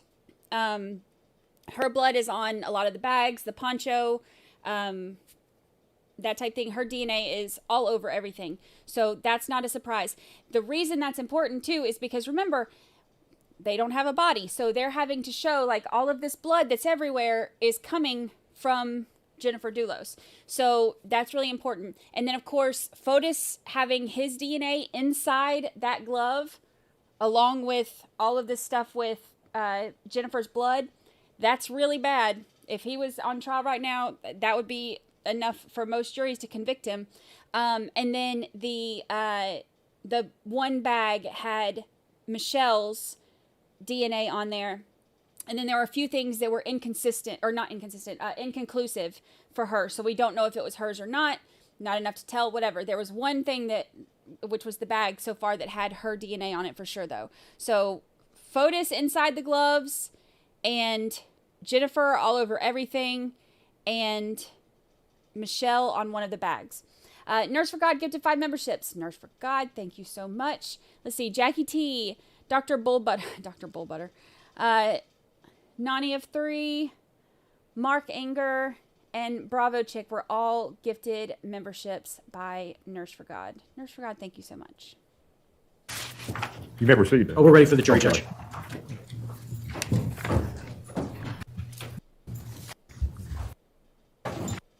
Thank you. 3, paragraph 7. State Police Exhibit 502H, seized from Hartford by Sergeant Kevin Duggan on May 31st, 2019, and identified as 4 large white zip ties with blood-like substance contained within State Police Exhibit 500. Did I say it wrong? I very well may have. Did I say something wrong? Probably. 2. The Jennifer's blood is all over everything. Michelle's DNA was on one of the bags. Michelle is the defendant. Seized from the scene, corner of Albany Avenue and Green Street, Hartford, Connecticut, was subsequently submitted to the Division of Scientific Services and designated as Submission 52. And now I'm in State Trial Exhibit 109 in the Lab Submission 52. Yeah, I may have said it wrong because you know how my brain is.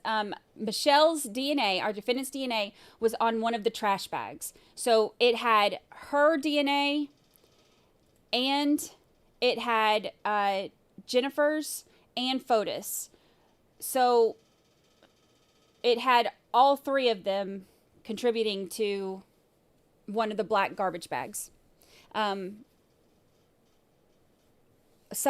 lot of the stuff was inconclusive, like a lot of the other things were inconclusive, whatever. A ton of it had Jennifer, the victim, a ton of it had hers, and then Fotis was inside the palm of the glove. Folder. And I'm displaying the photograph entitled 52-1S1 through 52-4S1.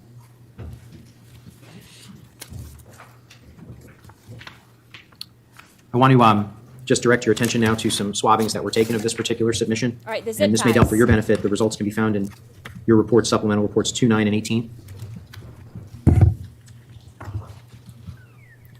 Beginning with 52-1S1, swabbing of surface, including stains. Can you indicate to the jury what the results were? The results are consistent with the DNA profile from item 52-1S1, originating from a single female individual. Assuming one individual, the DNA profile from item 52-1S1 is at least 100 billion times more likely to occur if it originated from the source of the DNA profile from the swabbing of the electric toothbrush than if it originated from an unknown individual. And Attorney McGinnis, would you again remind the jury about what they are seeing on the screen? Yes, Judge. These were the zip ties seized from Hartford, Exhibit 502H, submission number 52. Thank you. And all other knowns were eliminated as a contributor.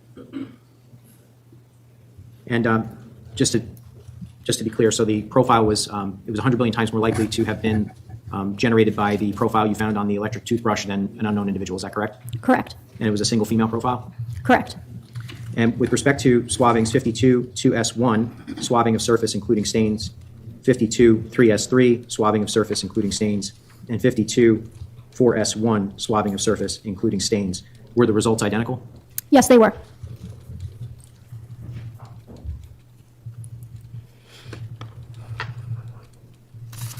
And I'm displaying lab 52-3S2. That's a photograph. So zip ties is Jennifer's DNA. What were the DNA results for swabbing 52-3S2 identified as a reddish-brown stain?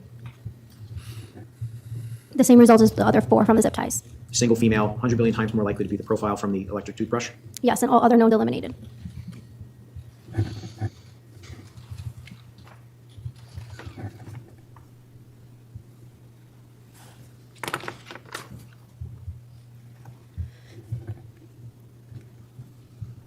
Publishing paragraph 8 of that same stipulation. State Police Exhibit 502I, seized from Hartford by Sergeant Kevin Duggan on May 31st, 2019, and identified as one white standard textile towel with blood-like substance contained within State Police Exhibit 502, seized from the scene, corner of Albany Avenue and Green Street, Hartford, Connecticut, was subsequently submitted to the Division of Scientific Services and designated as Submission 53. I'm going to open up that folder in State Trial Exhibit 109.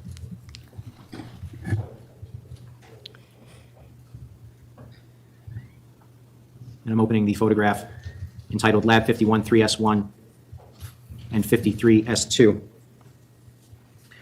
With respect to the swabbing 53S1, which was a swabbing of a portion of a reddish-brown stain, what were the results? The results are consistent with the DNA profile from item 53S1 being a mixture of 2 contributors.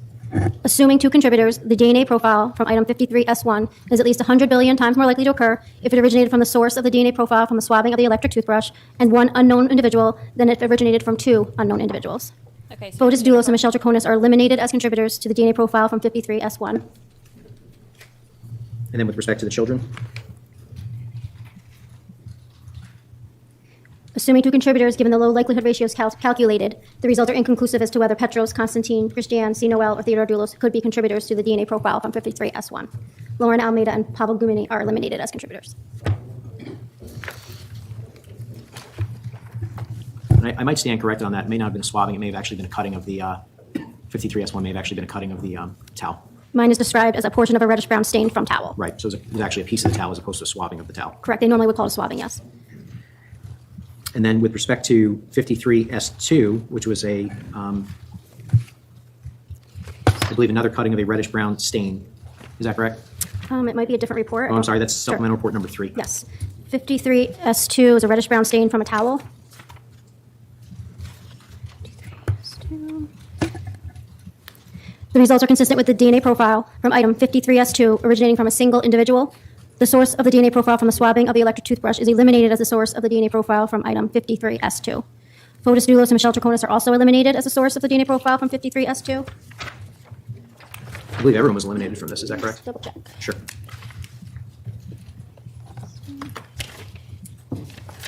So see again, if everyone was eliminated from this sample on the towel, whose DNA is it? Yes, correct. Everybody's eliminated. I wish they had tested Kent. I'm just going to go to State Trial Exhibit 111A, and I'm going to open the folder State Police 502I Lab Submission 53 and display the photograph Lab 53S3-1. Now, with respect to Lab Submission 53S3-1, the results are found in your supplemental report number 12, Ms. Meadell. 12. This was identified as a human hair by Ms. Velonis.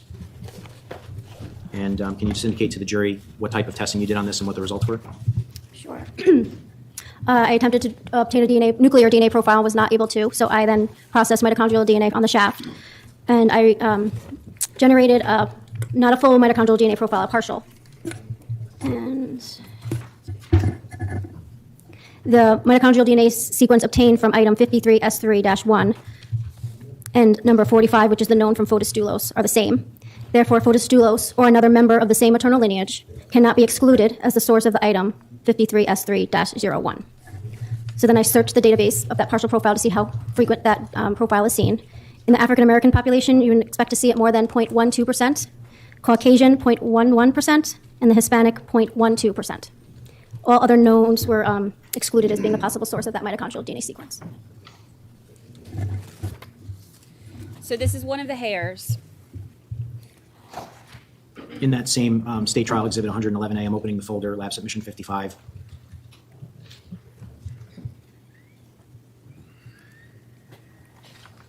And I'm going to publish paragraph 9 of the stipulation. State Police Exhibit 502J, seized from Hartford by Sergeant Kevin Duggan on May 31st, 2019, and identified as one red and black bent broom/mop handle with blood-like substance on the black handle, contained within State Police Exhibit 502, seized from scene, corner of Albany Avenue and Green Street, Hartford, Connecticut, was subsequently submitted to the Division of Scientific Services and designated as submission 55. I'd like to begin talking to you about swabbings that were taken of this particular item. Specifically 55S2, which was reddish-brown deposits inside of the broken end. And I'm just going to zoom in here to the upper left-hand corner of this image. What were the results?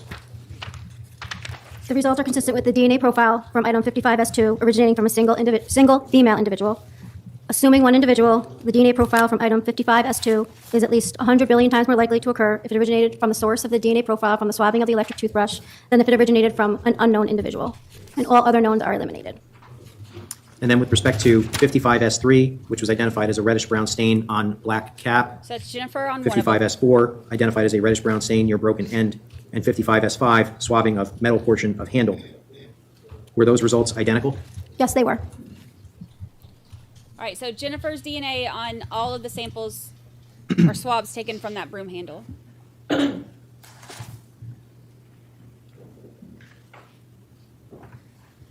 I'm just jumping back to State Trial Exhibit 109.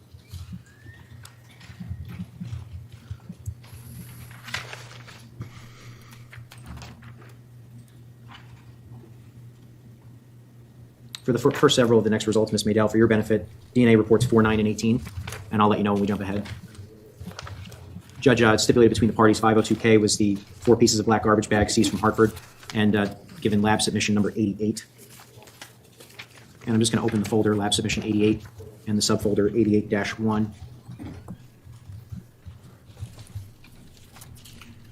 Displaying the photograph 88-1S1. This was identified as swabbing of black duct tape, non-adhesive side. What were the results? The results are consistent with the DNA profile from item 88-1S1, originating from a single female individual. Assuming one individual, the DNA profile from item 88-1S1 is at least 100 billion times more likely to occur if it originated from the source of the DNA profile from the swabbing of the electric toothbrush than if it originated from an unknown individual. And all other knowns are eliminated. Displaying photograph lab 88.1S2. This was identified as swabbing from tangle of black tape, non-adhesive side. What were the results? The results are consistent with the DNA profile from item 88-1S2 being a mixture of 2 contributors. Assuming 2 contributors, the DNA profile from item 88-1S2 is at least 3.9 million times more likely to occur if it originated from the source of the DNA profile from the swabbing of the electric toothbrush and 1 unknown individual than if it originated from 2 unknown individuals. Fotis Dulos is eliminated as a contributor to the DNA profile. Assuming 2 contributors, given the low likelihood ratios calculated, the results are inconclusive as to whether Michelle Troconis could be a contributor to the DNA profile from 88-1S2. And can I actually ask you a follow-up question to that? That was under the original DNA kit, is that correct? This was the Fusion 6C kit, correct? But you used Global Filer in 2023, is that correct? For the known, correct. And so in 2023, the defendant, when you analyzed the profile again, she was actually eliminated as being a contributor to this particular profile, is that correct? Let me just double check. Sure. That is correct. The results do not support the hypothesis that Michelle Troconis is a contributor to this profile. Assuming 2 contributors, Michelle Troconis is eliminated as a contributor to the Fusion 6C DNA profile. Can you just explain to the jury again how it is that she went from being inconclusive under the first kit to eliminated under the second kit? Well, when we did our comparison, we lost those 2 testing sites with information. So she went from having a little bit more information to put her in the inconclusive range to not having that information, so it eliminated her. And then with respect to the children on this particular swabbing? And that's in DNA sub 9. This is the non-adhesive part of the duct tape they're talking about. Given the low likelihood ratios calculated, the results are inconclusive as to whether Petros, Christiane, C. Noel, or Theodore could be contributors to the profile from DNA profile from item 88-1S2. Assuming two contributors, the DNA profile from item 88-1S2 is at least 12,000 times more likely to occur if it originated from Konstantin Dulos and one unknown individual than if it originated from two unknown individuals. And Lauren and Pavel are eliminated.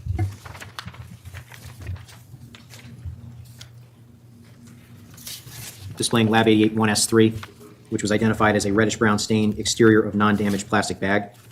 And this is in DNA sub 4. What were the results? The results are consistent with the DNA profile from item 88-1S3 originating from a single female individual. Assuming one individual, the DNA profile from 88-1S3 is at least 100 billion times more likely to occur if it originated from the source of the DNA profile from the swabbing of the electric toothbrush than if it originated from an unknown individual. And all other knowns are eliminated. And then Lab 88-1S4, I'm displaying that photograph. This was identified as reddish-brown staining interior of damaged plastic bag. What were the results? The results are consistent with the DNA profile from item 88-1S4 being a mixture of two contributors. Assuming two contributors, the DNA profile from item 88-1S4 is at least 100 billion times more likely to occur if it originated from the source of the DNA profile from the swabbing of the electric toothbrush and one unknown individual than if it originated from two unknown individuals. The results do not support the hypothesis that Fotis Dulos is a contributor to this profile. Assuming two contributors, Fotis Dulos is eliminated as a contributor to this profile from 88-1S4. Michelle Troconis is eliminated as a contributor to this profile. And then with respect to the children? Given the low likelihood ratios calculated, the results of all 5 children are inconclusive, and Lauren and Pavel are eliminated.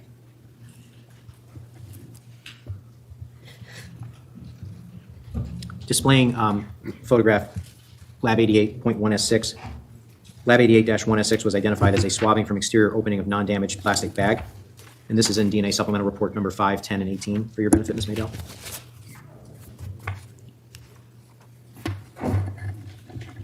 The results are consistent with the DNA profile from item 88-1S6 being a mixture of 4 contributors, with at least one of them being male.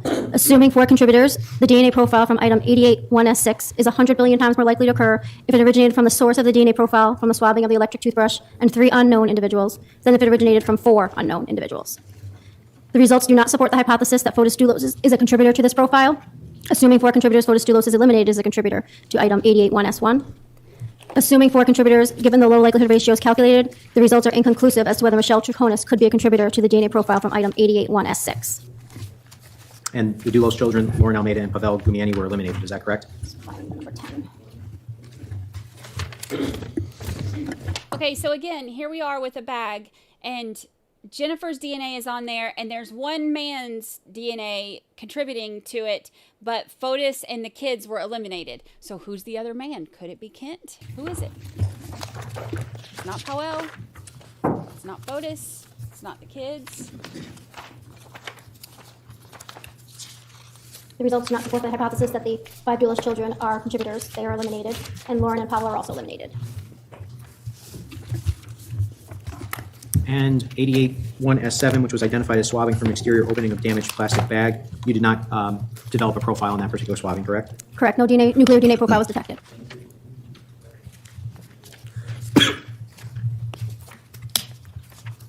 And with respect to, just going to jump back to State Trial Exhibit 111A, Lab Submission Folder 88. Subfolder 88-1. There was a yellow and green sponge located within submission 88-1, and there were swabbings taken of that. And I'm just going to display lab 88.1.1S1.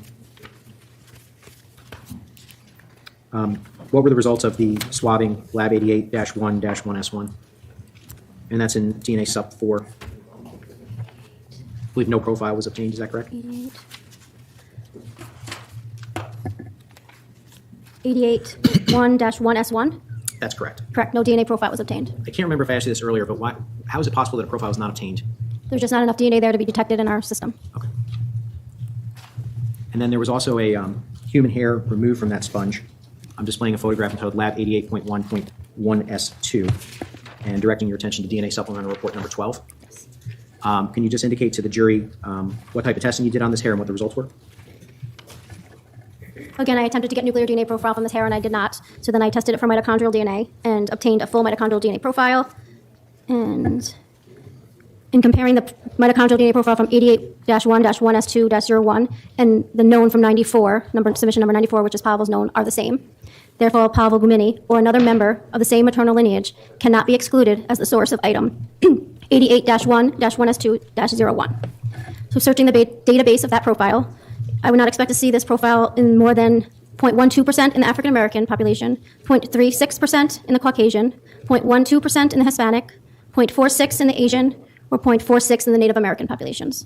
All other knowns were excluded as being the possible source of that mitochondrial DNA sequence. So that hair that was on the sponge, they cannot eliminate Powell, but they can eliminate everybody else. Just jumping back to State Trial Exhibit 109.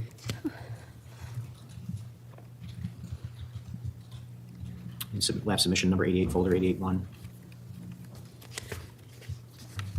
And I'm going to display the photograph, lab 88.1.2S1.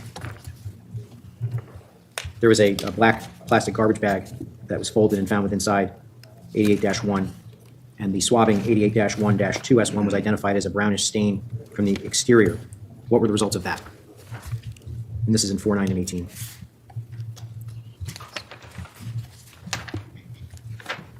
(88-2S1) did not generate a nuclear DNA profile. I'm sorry, 88-1-2S1. 1-2S1, sorry. That's okay. 1-2S1. DNA sub 4. Yes. The results are consistent with the DNA profile from 88-1-2S1 originating from a single female individual. Assuming one individual, the DNA profile from item 88-1-2S1 is at least 100 billion times more likely to occur if it originated from the source of the DNA profile from the swabbing of the electric toothbrush than if it originated from an unknown individual, and all other knowns are eliminated. So I'm just going to go to subfolder 88-2. 88-2 was identified as one black plastic garbage bag. And there were swabbings taken of this as well. And for your benefit, Ms. Maydell, this is in 4, 9, and 18. Just beginning with 88-2S1, which was identified as a swabbing of latent print partially outlined exterior. Would it be fair to say that no profile was developed from that particular swabbing? That is correct. With respect to 88-2S2, which was identified as a reddish-brown stain exterior, what were the results? The results are consistent with the DNA profile from item 88-2S2 originating from a single female individual. Assuming one individual, the DNA profile from item 88-2S2 is at least 100 billion times more likely to occur if it originated from the source of the DNA profile from the swabbing of the electric toothbrush than if it originated from an unknown individual, and all other knowns are eliminated. And 88-2S3 was identified as a brownish stain on the exterior. The results are consistent with the DNA profile from item 88-2S3 originating from a single individual. Assuming one individual, the DNA profile from item 88-2S3 is at least 880,000 times more likely to occur if it originated from the source of the DNA profile from the swabbing of the electric toothbrush than if it originated from an unknown individual. Fotis Dulos and Michelle Troconis are eliminated as the source of the DNA profile from 88-2S3. And 88-2S4 was identified as swabbing of brownish stain exterior. That was actually identified as belonging to a member of the Scientific Services Laboratory. Is that correct? That is correct. And if I can just say that 88-2S3, all other knowns were eliminated too. Sorry. No, that's okay. I didn't get to that. But yes, 88-2S4 had laboratory staff contamination, so there's no comparisons for that. And is everyone that works at the laboratory required to submit a DNA sample, or what does that look like? Yes, we have what we call a staff index. So when all of our DNA profiles are completed in analysis, before we write a report or do any comparisons, we search all those profiles from the evidence against our staff index to make sure that no contamination occurred. Okay. And so in this particular instance, contamination was noted, so no additional comparison was done, correct? That is correct, yes. And with respect to 88-2S5, which was identified as a reddish-brown stain from garbage bag exterior, what were the results of that? The results are consistent with the DNA profile from item 88-2S5 originating from a single female individual. Assuming one individual, the DNA profile from 88-2S5 is at least 6.5 billion times more likely to occur if it originated from the source of the DNA profile from the swabbing of the electric toothbrush than if it originated from an unknown individual, and all other knowns are eliminated. And with respect to 88-2S6, which was identified as swabbing from opening exterior, the results are consistent with the DNA profile from item 88-2S6 originating from a single female individual. Assuming one individual, the DNA profile from item 88-2S6 is at least 100 billion times more likely to occur if it originated from the source of the DNA profile from the swabbing of the electric toothbrush than if it originated from an unknown individual. All other knowns are eliminated.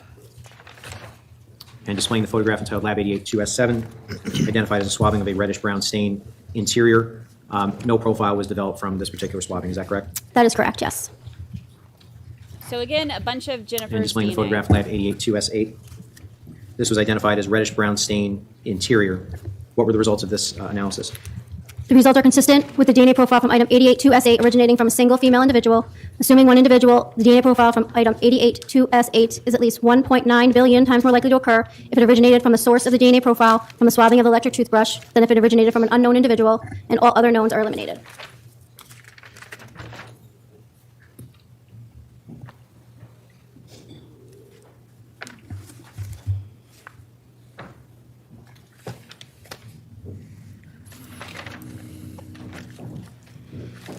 Just going to publish the stipulation, Your Honor, paragraph 11. State Police Exhibit 502S, seized from Hartford by Sergeant Kevin Duggan on May 31st, 2019, and identified as one metal scraper with a broken blade, contained within State Police Exhibit 502, seized from the scene, corner of Albany Avenue and Green Street, Hartford, Connecticut, was subsequently submitted to the Division of Scientific Services and designated as Submission 40.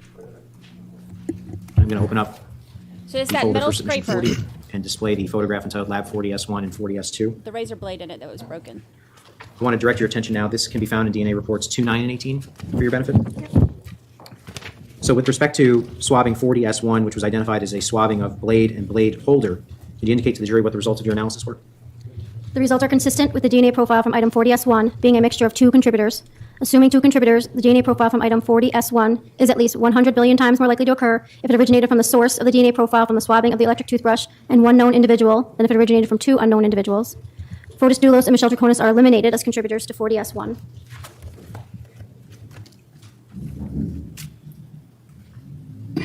And would it be fair to say that the children, Lauren Almeida and Pavel Gumieni, were eliminated as well? That is correct, yes. And with respect to 40S2, which was identified as swabbing of tool, what was the results of your DNA analysis? The results are consistent with the DNA profile from item 40S2 originating from a single female individual. Assuming one individual, the DNA profile from item 40S2 is at least 100 billion times more likely to occur if it originated from the source of the DNA profile from the swabbing of the electric toothbrush than if it originated from an unknown individual, and all other knowns are eliminated.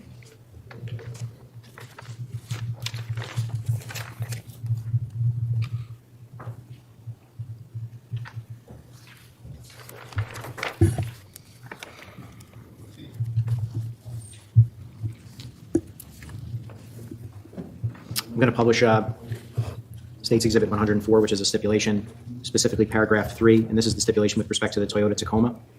Paragraph 3, State Police Exhibit 207, seized from the Toyota Tacoma by Detective Matthew Riley on June 11, 2019, and identified as one cutting of upholstery fabric with blood-like stain, AM positive, seized from the scene, seatback, was subsequently submitted to the Division of Scientific Services and designated as Submission 86. And I'm going to open up State Trial Exhibit 93. There's a subfolder entitled Tacoma for Court. And I'm going to display photograph 18.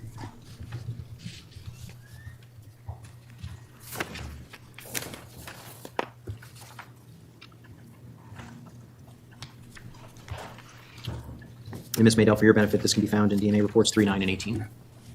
86S1, which was identified as a swabbing of cutting of upholstery-like fabric. Could you indicate to the jury what the results were? The results are consistent with the DNA profile from 86S1 originating from a single female individual. Assuming one individual, the DNA profile from item 86S1 is at least 100 billion times more likely to occur if it originated from the source of the DNA profile from the swabbing of the electric toothbrush than if it originated from an unknown individual. And all other knowns are eliminated. Okay, this is huge.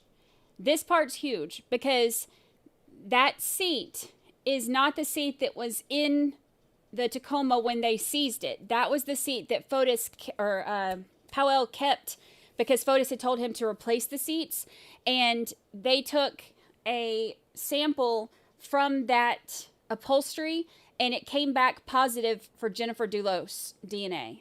So while all of that other stuff that we had to listen to, as they painstakingly went through it with the all the testing from inside the Tacoma, and some of it was presumptive positive, but then it came back negative in confirmatory tests, and all the arguing over all of that stuff. We went through all of that, and now we have the upholstery that was tested from the seats that were in the Tacoma the day of the murder have Jennifer Dulos DNA on them. So that part's huge for the state's case.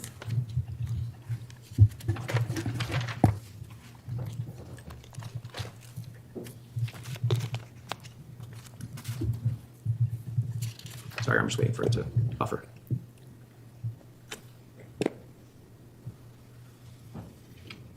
And that, look, you can already expect for Shoehorn. I can't help but call him Shoehorn. You can already expect that this is going to be brought up in the cross-examination, because this is something that he has argued with about whether or not this was Jennifer's blood in there. He's already argued about this with the other witness. This is something that he's been kind of pushing, so you can expect that during cross-examination too.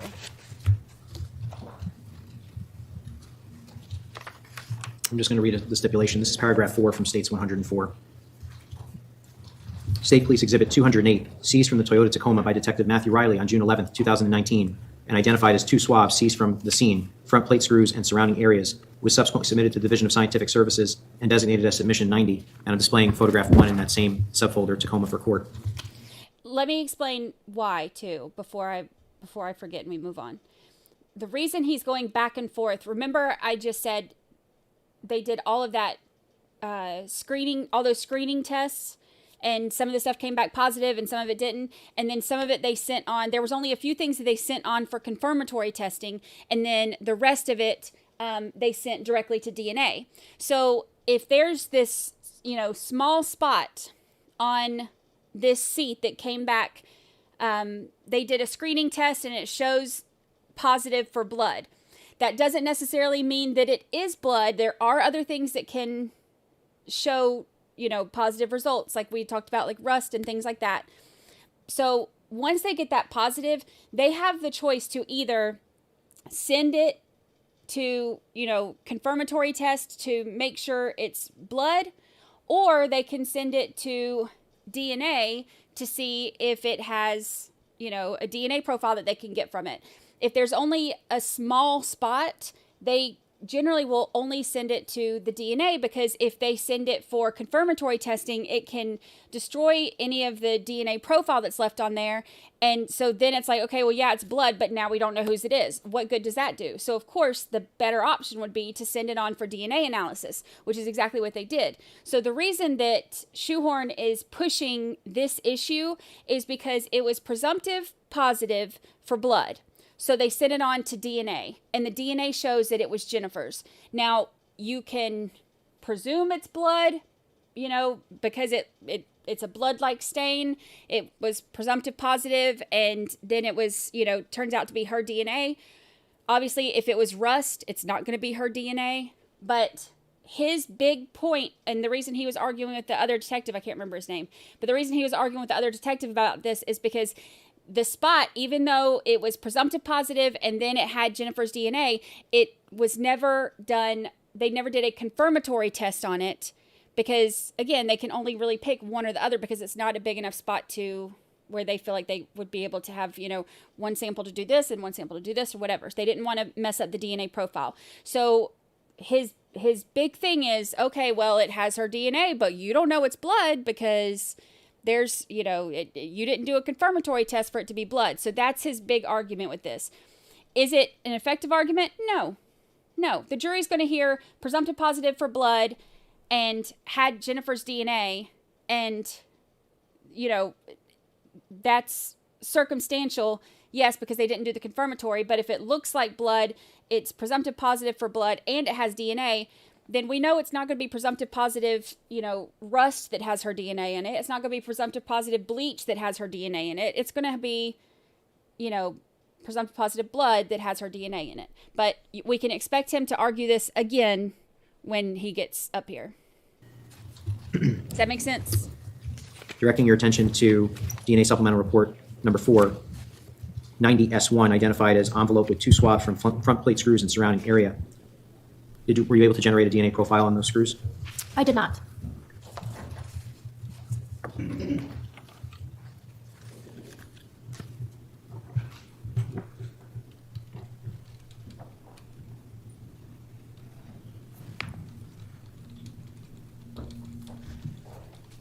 I can just have one moment, Your Honor.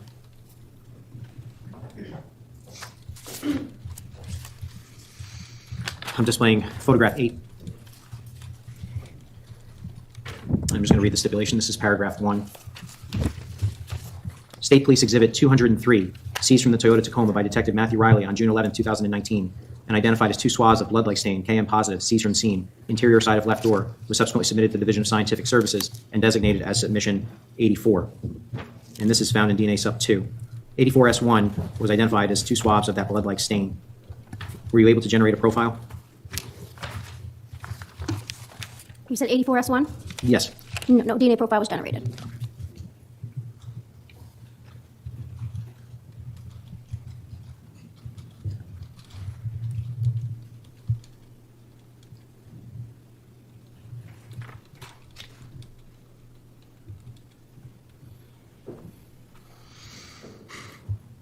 Just going to read that stipulation. Paragraph 2, State Police Exhibit 206, seized from the Toyota Tacoma by Detective Matthew Riley on June 11, 2019, and identified as 2 swabs of blood-like stain, KM negative, seized from the scene, interior side of right door, was subsequently submitted to the Division of Scientific Services and designated as submission 85. Were you able to generate a profile on those 2 swabbings? 85S1? I did not. No DNA profile was detected.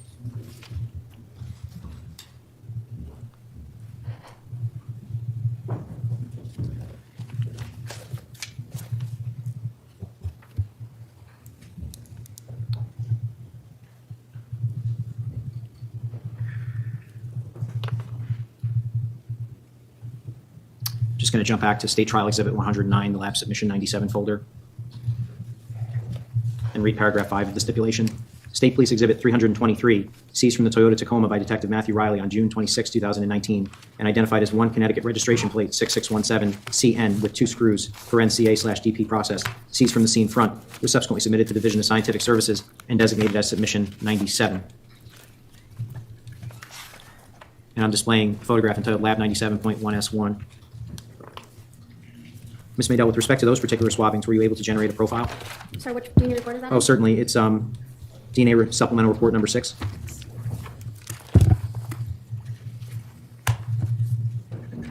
There was 2 different items that I tested, 97-1S1 and 97-2S1, and both did not generate a DNA profile. And 2S1 was identified as 1 envelope with 2 screws, correct?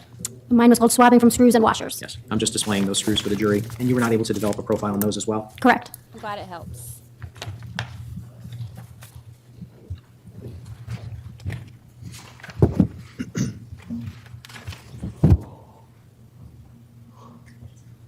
I'm just going to publish the stipulation again. Paragraph 6, State Police Exhibit 324, seized from the Toyota Tacoma by Detective Matthew Riley on June 26, 2019, and identified as 2 swabs, seized from the scene, screw threads, in State Police Exhibit 323, was subsequently submitted to the Division of Scientific Services and designated as submission 91. With respect to submission 91, which became 91S1, the 2 swabs that were submitted, were you able to generate a profile? And that's in DNA sub 4.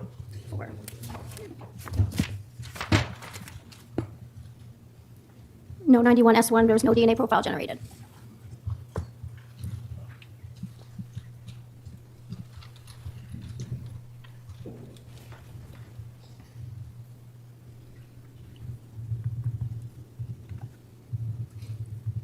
Opening the folder entitled Lab Submission 98.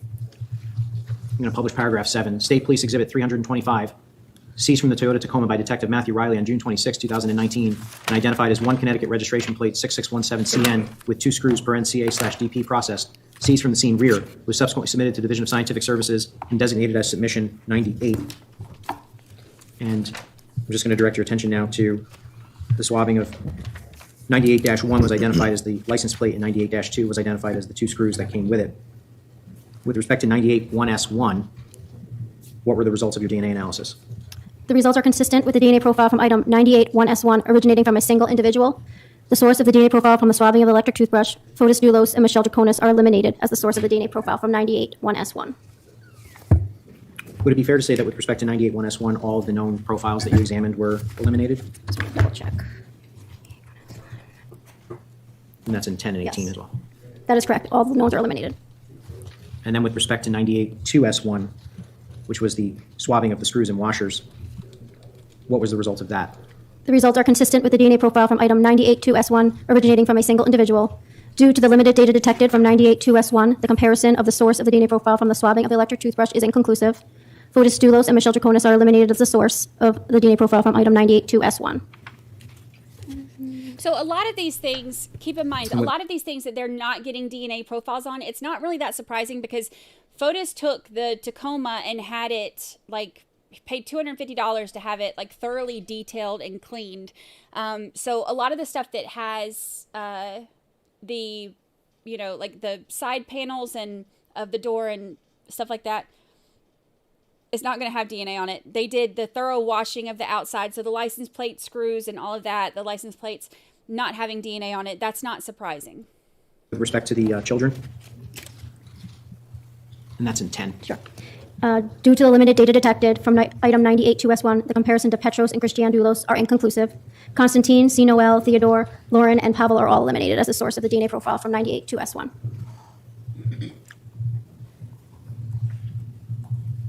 Just going to publish that stipulation, paragraph 8, State Police Exhibit 326, seized from the Toyota Tacoma by Detective Matthew Riley on June 26, 2019, and identified as 2 swabs from the scene, screw threads, in State Police Exhibit 325, was subsequently submitted to the Division of Scientific Services and designated as Submission 92, and this is found in DNA Sub 4, Ms. Maydell. 92S1 was identified as the envelope with those 2 swabs. Is it fair to say you were unable to generate a profile? That is correct. Opening Submission 99. And displaying the photograph, Lab 99S5.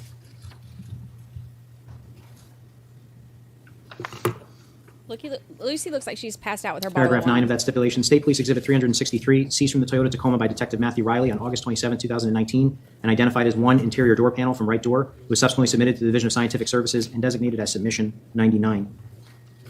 With respect to 99S5, which was identified as swabbing from edges of fabric panel and panel area, what were the results of your DNA analysis? And this is in 6 and 18 for your benefit.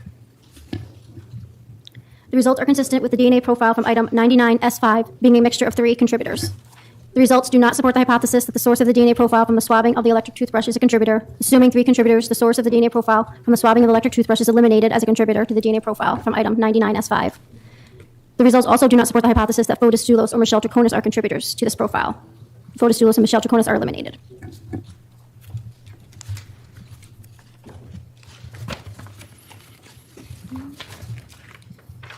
And were there any results with respect to the children? Petros, Constantine, and Christiane, and Pavel are eliminated as contributors to the DNA profile from item 99S5. Assuming 3 contributors, given the low likelihood ratios calculated, the results are inconclusive whether C. Noel Dulos could be a contributor to the DNA profile from item 99S5. And the results do not support the hypothesis that Lauren, Almeida, or Theodore Dulos are contributors to this profile. Assuming 3 contributors, Lauren, Almeida, and Theodore Dulos are eliminated to the DNA profile from 99S5. And now I'm going to display Lab 99S6 through 99S8. 99S6 identified as swabbing from panel handle attachment area. 99S7 swabbing from panel handle area. 99S8 swabbing from panel openings for plastic cup and edges of plastic cups. 99S9 swabbing from panel opening for speaker and edges of speaker. And this is found in DNA supplemental report number 6. You were not able to generate a profile for any of those? That is correct. Ms. Maydell, would you expect that with a work truck that is used fairly frequently that there would be some DNA on a door handle? Objection, speculation, and lack of foundation. Sustained.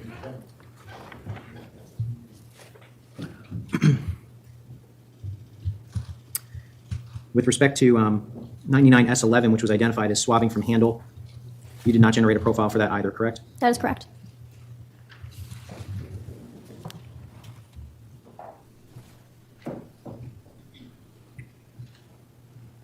And jumping to State Trial Exhibit 111A, the submission 99S14, just displaying that photograph within that folder. This was identified as a human hair by Ms. DeLunas, coming from that particular submission. And I'll direct your attention to DNA Sup 12.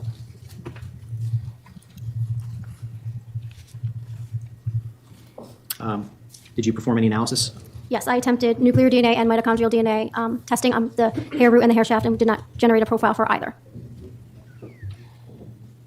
And with respect to 99S15, which was identified as swabbing from fabric area, what were the results?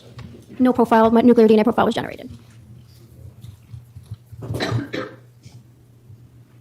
going to stay within State Trial Exhibit 111A and open the laboratory submission 100 folder. And I'm just going to publish that stipulation, paragraph 10. State Police Exhibit 364, seized from the Toyota Tacoma by Detective Matthew Riley on August 27, 2019, and identified as carpeting cut from right floor. It was subsequently submitted to the Division of Scientific Services and designated as Submission 100. And within this folder, I'm going to pull up the photograph entitled Lab 100.1S1 and 100.1S2. Specifically, the swabbing of 100-1S1, brownish staining located on top side. Were you able to generate a profile? No DNA profile was obtained. And with respect to 101S2, which was identified as brownish staining located on top side, were you able to generate a profile? Yes. The results are consistent with the DNA profile from item 100-1S2 being a mixture of 3 contributors with at least one of them being male. The results do not support the hypothesis that the source of the DNA profile from the swabbing of the electric toothbrush is a contributor. Assuming 3 contributors, the source of the DNA profile from the swabbing of the electric toothbrush is eliminated as a contributor to the DNA profile from 101S2. The results do not support the hypothesis that Fotis Dulos or Michelle Troconis are contributors to this profile. They are eliminated. I think that was the longest he's gone without an objection, isn't it? Ms. Medell, I want you to assume the following facts are true. I want you to assume that on May 29, 2019, the Toyota Tacoma belonging to Pavel Gumieni was detailed at a car wash. How, if at all, could a car being detailed impact potential DNA evidence found in the car? Well, as of any wiping or cleaning that we talked about before, that can remove any DNA that may be left behind or any biological material. And could that also potentially prevent DNA profiles from being generated on objects tested? Correct. We wouldn't have enough DNA to be detected, therefore, would not generate a profile. I need to finish the conclusions for 101S2. Oh, I'm sorry. Go ahead. Okay.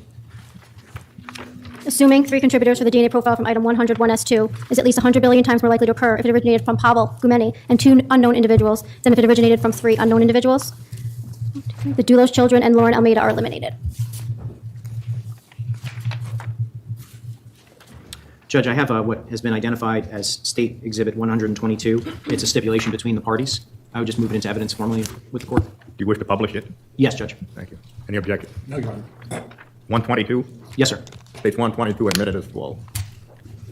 This is a stipulation regarding evidence seized from Fotis Dulos' 2015 Chevrolet Suburban and submitted to the Division of Scientific Services. Paragraph 1, State Police Exhibit 144, seized from Fotis Dulos' 2015 Chevrolet Suburban by Detective Matthew Riley on May 31st, 2019, and identified as 1 swab of a blood-like stain, KM positive, seized from the scene from State Police Exhibit 123, left side of WeatherTech floor liner, rear cargo area, was subsequently submitted to the Division of Scientific Services and designated as Submission 42. This can be found in your very first DNA report. Could you just indicate what the results were? The results are consistent with the DNA profile from item 42S1 being a mixture of 3 contributors with at least one of them being male. The results do not support the hypothesis that the source of the DNA profile from the swabbing of the electric toothbrush is a contributor. Assuming 3 contributors, the source of the DNA profile from the swabbing of the electric toothbrush is eliminated. So not Jennifer. This is from Fotis' Suburban. We've moved on it's also, from the Tacoma to Fotis' Suburban. yes, and 18 as well, and perhaps also SUP 1. Yes.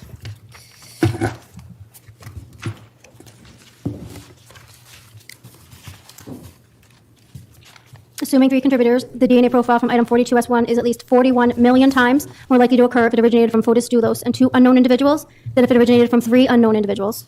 Michelle Troconis is eliminated as a contributor to 42S1.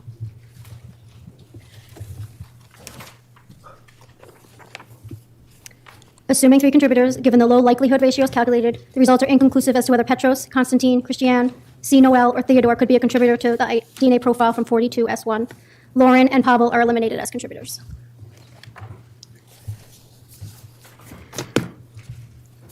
Your Honor, at this time, I'm just going to return exhibits 122, 103, and 104 to the clerk. I don't have anything additional, Your Honor. Thank you. Oh, Lord, here we go. Finish your horn. I'm just going to need a minute to organize here. Everybody take a deep breath. Where's my damn it doll? Here he goes.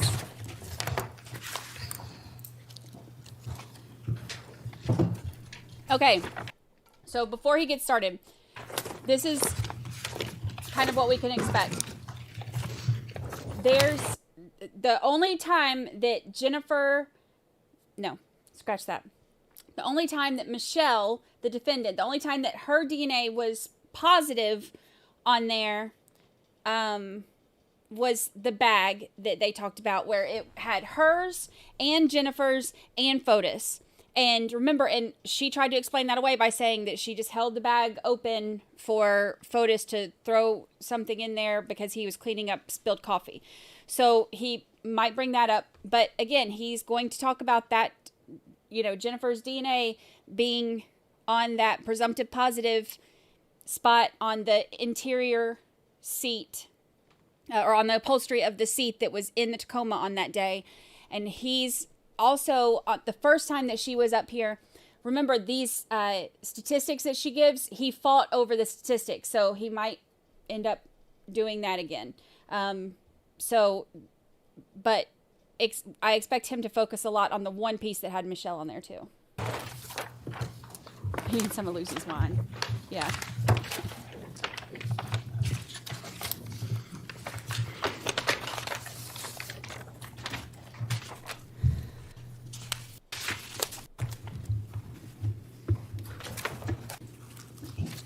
Afternoon against Ms. Fidel. Good afternoon. All right, here we go.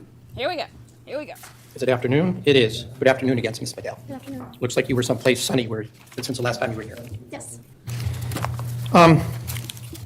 You went through a lot of stuff today, and I'm not going to ask you about any of it, but I wanted to ask you specifically about the exterior of the black garbage bags that we've talked about a lot, 88 dash, and then we have 1, 2, 3, et cetera. I know which ones I'm talking about if you want to pull out that. Yes. Do you know which report it was? Or can I find it? I do, but I would have to go. I think, are you referring to 883S7? Yes. The number, supplemental DNA report 5. Okay. So let me actually back up a step. So when you received this item, these were 2 garbage bags, 88 that had been separated. Is that correct? 88-1 and 88-3 were 2 garbage bags that originally had been sort of connected together? I never saw the garbage bags, so the FB people examine all those garbage bags, and they do the swabbings for DNA, and they put those swabbings or cuttings into a little tube and put them into a secure location for storage until I'm ready to go do my DNA testing. So I don't actually see those parent items. Certain images were put up on the screen during your testimony, correct, today? Sure, but I didn't turn around and look at them. All right. So fair to say that you didn't see any of the items that Mr. McGinnis was displaying on the screen while you were doing your testing. Is that correct? That is correct, yes. As I understand it, the swab of 88-3S7, and I sort of was from the edge, so shall we say the exterior edge of the garbage bag, correct? My description is the swabbing of bag opening and separate bag portion. Okay, but when we're talking about the opening, you're talking about the place where you would open a garbage bag to put stuff in, correct? I would say that's correct from the description. And the image that was displayed at the time was written, it said exterior. Would that be fair to say that the swab was from the exterior of that opening of the bag? I can't say that because I didn't take the swabbing, and that's not in my description. In any event, you used at the time the Fusion 6C program in order, or the kit in order to obtain a DNA profile or profiles from that swab, correct? That is correct, yes. In order to do that, you actually you determine from the swab after you put it into a tube, right? You make it into a liquid, correct? Yes, create a DNA extract. And you actually, from that, are able, from the Fusion 6C kit, to determine the weight, or shall we say quantity, of that sample, correct? No, it's actually before that step. The Fusion 6C step is when we're actually making the copies of the DNA. That second step, called quantification, is when we determined how much DNA we think we have, and then we use that Fusion 6C kit to make more copies of it. Okay, so as I think you explained, when you talk about making copies, it's almost like you're taking a tiny actual sample, and you're making like photocopies of it, only it's not really photocopies. It just multiplies the DNA into a larger quantity. Is that correct? Yes, hoping we can detect DNA profile. But when we're talking about the quantity, it comes in nanograms and picograms, correct? That is correct. When we do the quantification, it tells us how many nanograms or picograms we have of that sample from that DNA extract from the swab. And that is indicated in a Fusion 6C PowerPlex chart that comes out, correct? I'm not necessarily the nanograms or the picograms. That's in the quantifier report. The electropharogram that's at the end is represented by a series of peaks. It's my understanding that ideally, at least in 2019, the quantity of sample that you would prefer to be able to do a profile would be at least half a nanogram, 0.500 picograms, correct? 0.500 is 500 picograms or a half a nanogram, and that was our target. That's what we target. If we have enough DNA, that's the amount that we want, that we're pretty sure we would get a full DNA profile, yes. But if you had less than that, you would still try to produce a profile, correct? Yes, that is correct. Your lab, even in 2019, was sophisticated enough so that it could at least obtain a partial profile down to, I forget the number, but quite a lot less than the 500 picograms, correct? Yes, that is correct. We can get a partial profile from a lot less. Correct. So, could I have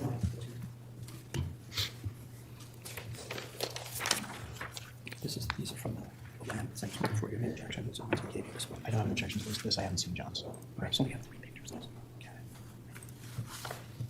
All right, but I'll also, we can do it the other way too. All right, so I understand that with regard to exhibit D, there's no objection. What was the exhibit? V. V as in Victor? No problem. No objection.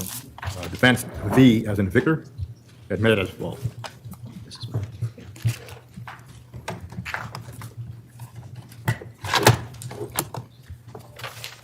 See where he's going with this.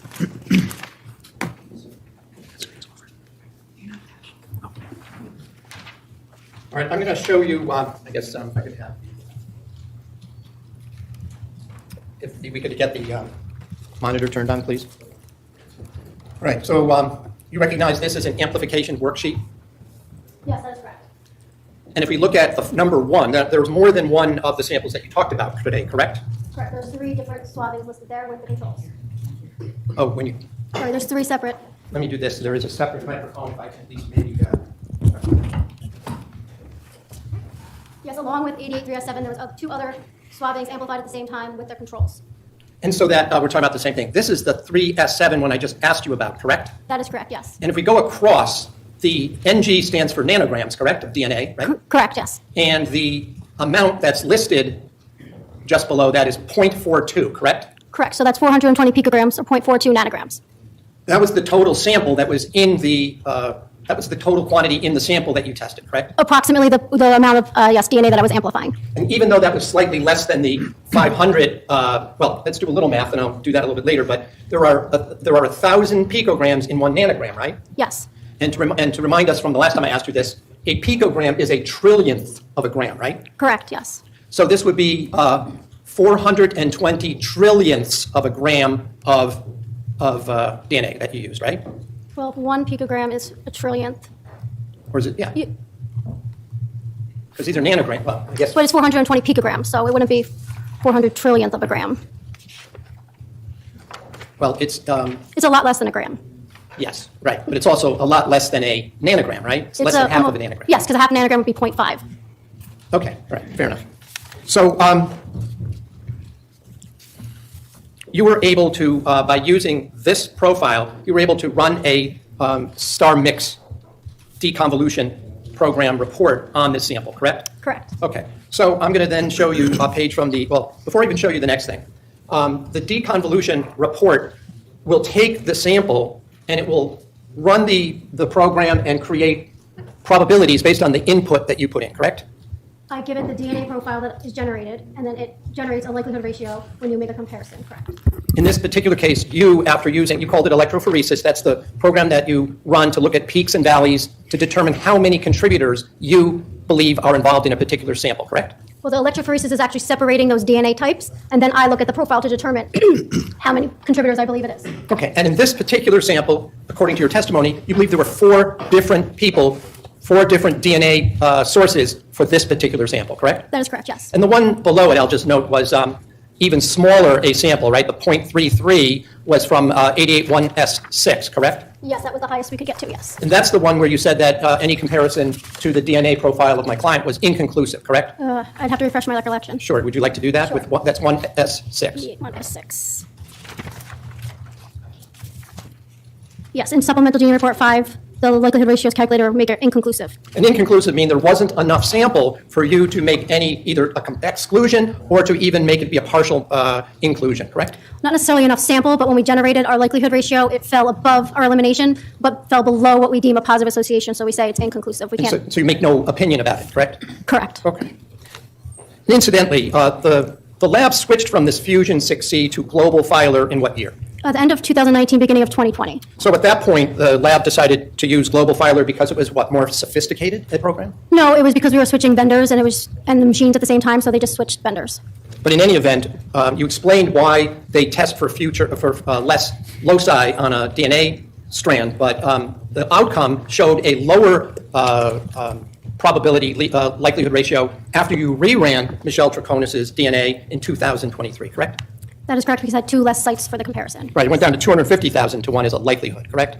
That was a likelihood ratio, yes. Assuming 4 contributors and 3 unknowns, right? That is correct, yes. Okay. So I'm going to ask you, I'm going to pull up a page from the deconvolution report. And before I do that, the deconvolution report also estimates the percentages of the 4 contributors to a mixture, correct? Yes. So I'm going to put up, I think it's marked as deconvolution. All right, could you zoom in on the bottom part, please? Well, let's start at the top here. This is from your 2019 SDR mix report, correct? Yes. And this is their logo showing an untangling of a bunch of string up in the corner, correct? Sure, yes. All right. And again, so that the jury will understand what we're looking at here, this shows that this was, the file was 88-3S7, correct? Yes. That's the same number throughout. If anything that you testified about regarding this sample, it'll show 88-3S7, correct? Correct. And then you... Okay, so again, here we go with this is the Fusion 6C or whatever, which is the one that they used in 2019, and now they used Global Filer or whatever she said. So now he's comparing the 2 different reports. And below that, it talks about the known contributor, and it's got the number 45-2G1. And for the juror's edification, you've already explained this, 45 is the sample that was assigned to the known profile of Michelle Troconis, right? I believe 45 was Fotis Dulos.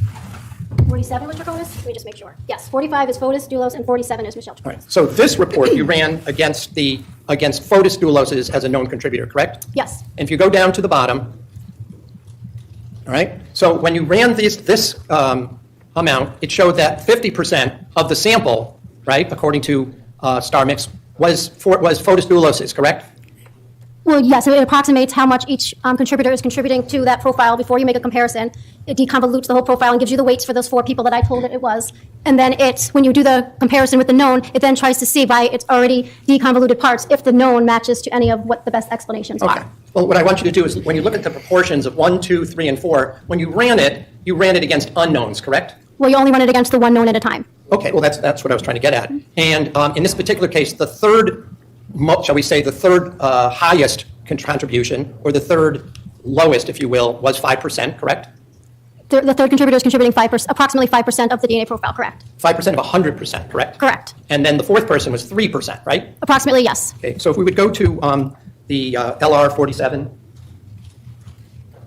report. All right, so this is a report that was written, that was part of a deconvolution report and likelihood ratio from August of 2019, correct? Correct. And this is a report you ran using Star Mix, correct? SDR Mix. Correct.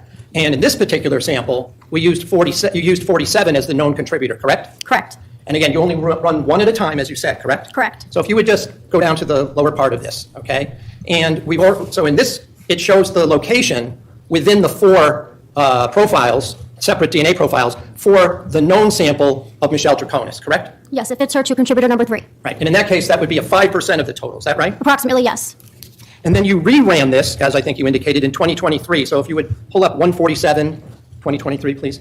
Okay, so up at the top, you ran this again in November of 2023, right? Correct, after I redid the known with Global Filer. Right, so let me also just indicate, you were given a more recent DNA sample of my client, correct? Correct. Now, her DNA didn't change in the 4 years since it was originally provided, did it? No, of course not. Okay, so when you go down to the bottom, it still came out 3rd, correct, in 2023, correct? Correct, yes. And as I understand this, the first time you ran it using the Fusion 6C, it was in 2019. It was, the results cannot be eliminated, correct? That's what you called it, right? Yes, because that was the terminology we were using at the time. And then now you use the terminology consistent with source, correct? Consistent with the contributor for a mixture. All right. But in any event, it was still only a partial DNA that you were comparing my client's known DNA against, correct? A partial profile, right? Correct. Her full profile wasn't detected in this 4-person mixture. Right. So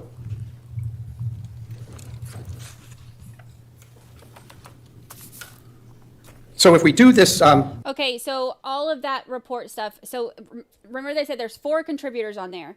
And so he's kind of like trying to focus on the fact that out of the 4 contributors, 2 of them were the main contributors. So like if there's 4 people's DNA on this one piece of bag, half of that, 50% of that was Fotis. There's a second contributor who was not named on there that was 42% of it. So there's two main contributors with their DNA on it.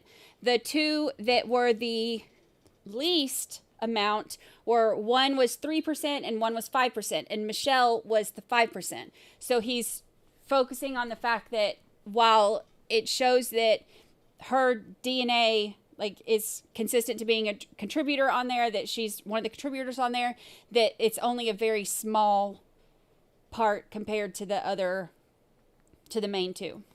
The math, if you started with 420 picograms, right? If you go back to the deconvolution report, second one,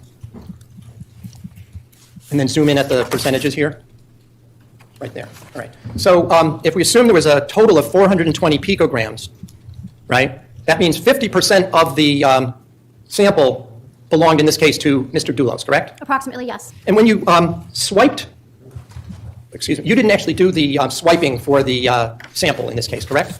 You mean the swabbing of the bag? The swabbing. I did not know. Right. Someone else ran it somewhere along the exterior edge of that bag, correct? From the description, it was the opening of the bag, yes. Okay.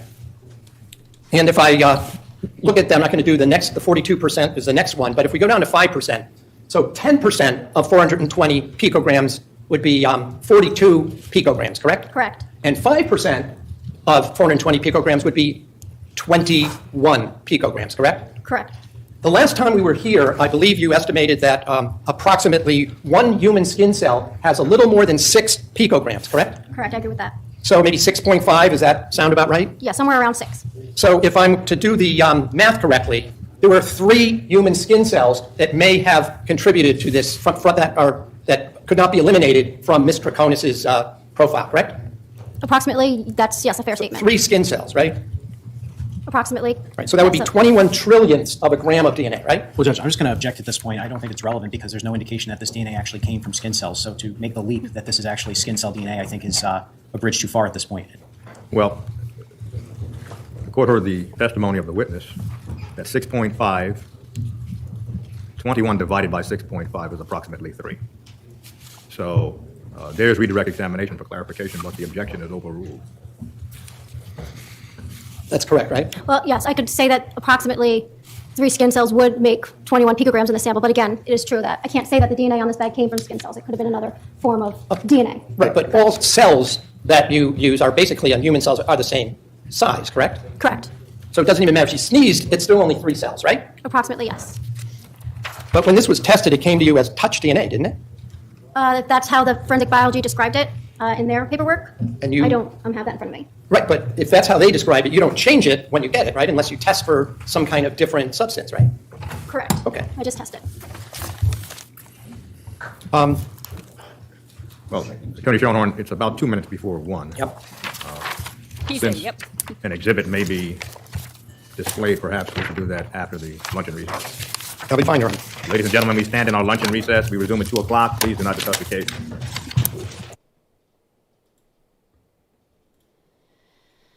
Okay, so that is this morning. Let me get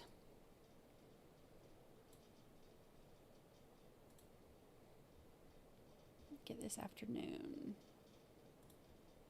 On that. Oops.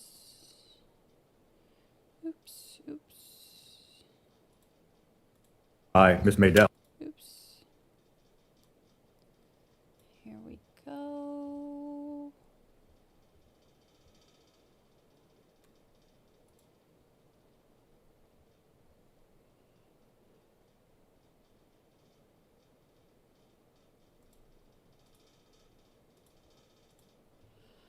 Okay.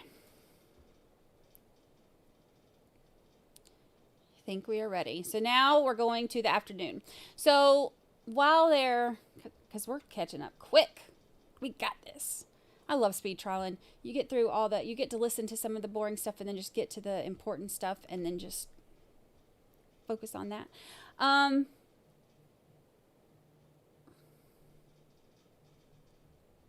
Let's see. Make sure I didn't miss any questions.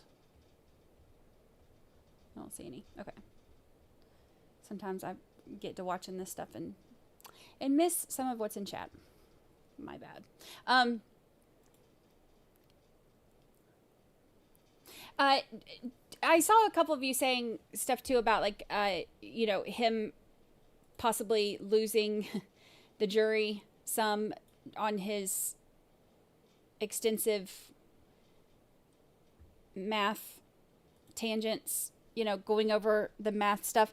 I think that going into like the picograms and, the trillion, this and that, I know that some of that is important for DNA talk, like her saying, like it's 100 billion times more likely that it came from, Michelle than somebody else or whatever.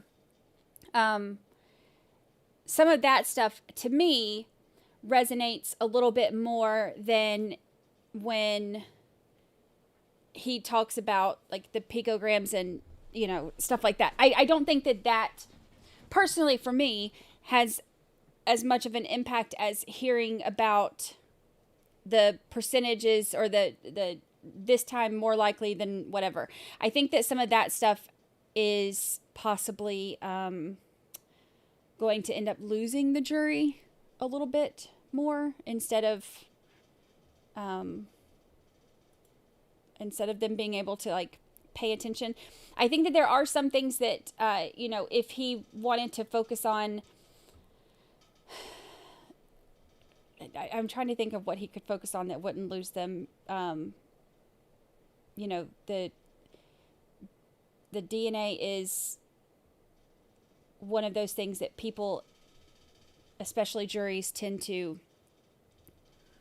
really put, like all their eggs in the DNA baskets. You know what I mean? So I think for him, the best thing he could do instead of trying to fight the numbers would be to maybe focus more on, because it is plausible that she held open the bag while he just threw something in, and that's how her DNA is only on this one thing.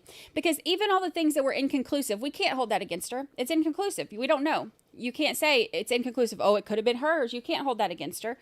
So the only thing that they can really focus on with Michelle's DNA is that one bag. So if I were him, instead of focusing on the numbers and all the words he says, I would focus more on, she already said she held this bag while he threw away, a paper towel. And that's how it got there. I think if it were me, I'm not an attorney, so what do I know? But I think if it were me, I would focus more on that instead of word bombing the jury like he has been. But what do I know? Oh, the damn it doll. Yes, I can show the damn it doll. This is the damn it doll. It's my damn it doll. Bang, bang, bang, bang, bang.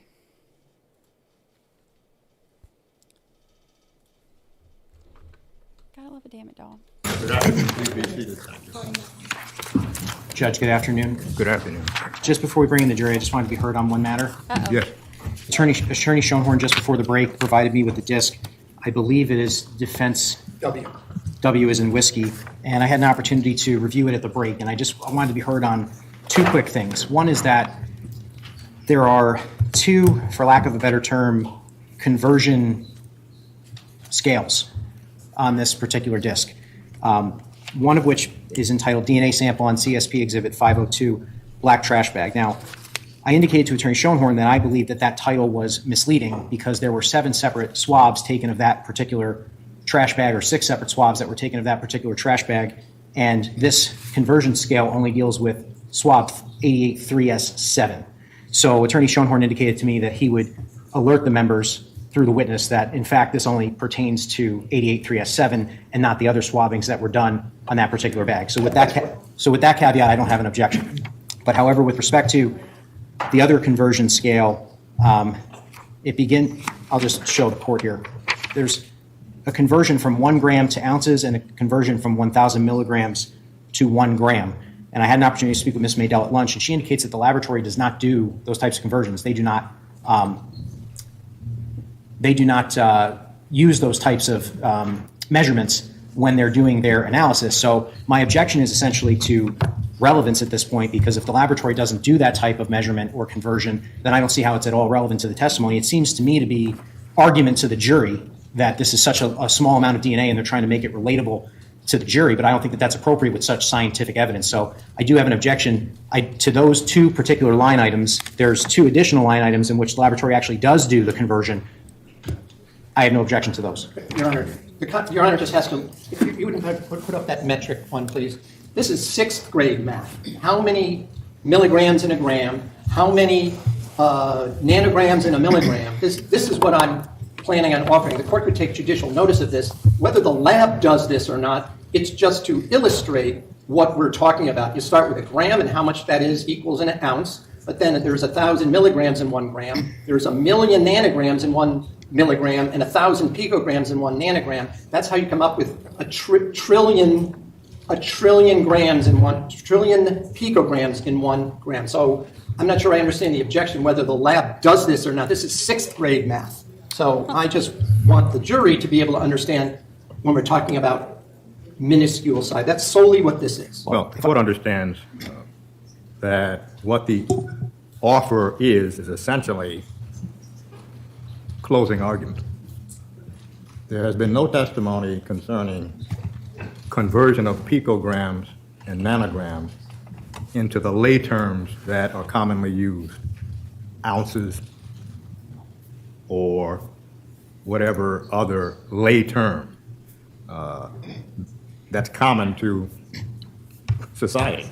So there's been no evidence that this expert has even touched on lay explanations in the form of conversions from picograms and nanograms to ounces.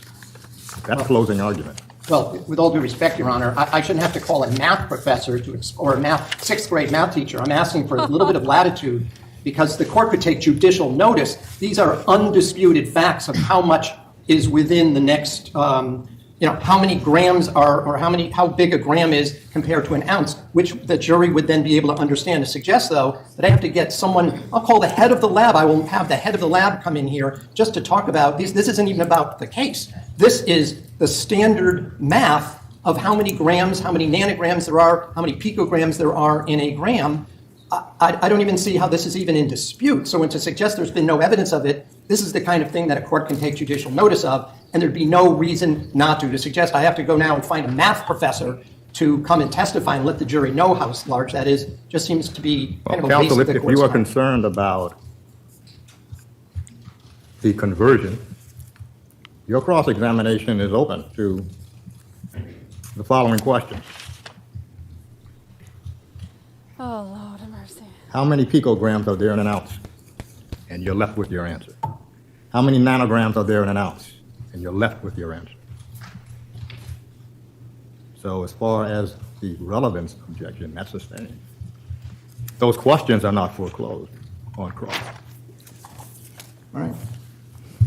Are we ready for the jury? So, Judge, just with respect to the disc, I don't know if Attorney Schoenhorn is planning on creating a new disc or perhaps just keeping that for ID and creating a new disc. We'll keep that particular chart for ID, and I will replace this and remove the metric chart from but I would like it at least, what I'm going to do, Your Honor, is I'll replace this disc W with an X, which does not have that particular item on it. But what I'll also do is print a copy of just that one diagram for, make it W-1, so it's just part of the record that it's what I was seeking to put in. So if I just have a moment for that, for the jury for that.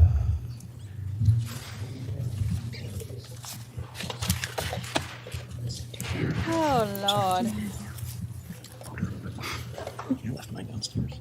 And for now, I will not show that item to the jury. The rest of it will be admitted then as W. Yeah, I have no objection to the balance of the disc, Judge. So defense W, which is the amended This would be then, this is conversion chart. The conversion chart would be only for ID. It's in my desk. So that'll be W-1. And then we will then submit an X. That would be missing that. No microphone. We'll then submit X, Exhibit X, which is not including that document. So therefore, that would be admitted as full. But for So now, what the court will do is admit X when the jury is in. Okay.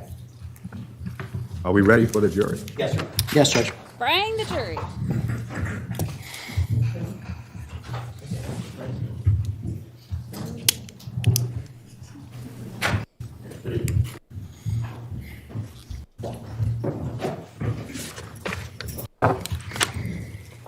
Here we go. Before I move on, I'm just going to show you a couple of documents related to what we just talked about before the break, all right?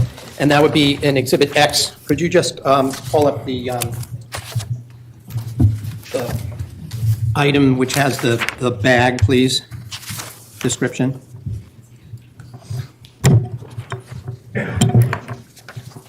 All right, so this is just a written version of what we talked about, and I want to clarify that when we're talking about Exhibit 502 from the police, this was what you tested as sample 88-3S7, correct? Correct. And this includes the material that we talked about, that if a .420 nanogram, that equals 420 picograms, correct? Correct. And that the 5% of 420 is, the number is 21 picograms, correct? Correct. And that you already indicated is approximately 3 human skin cells, right? Approximately, yes.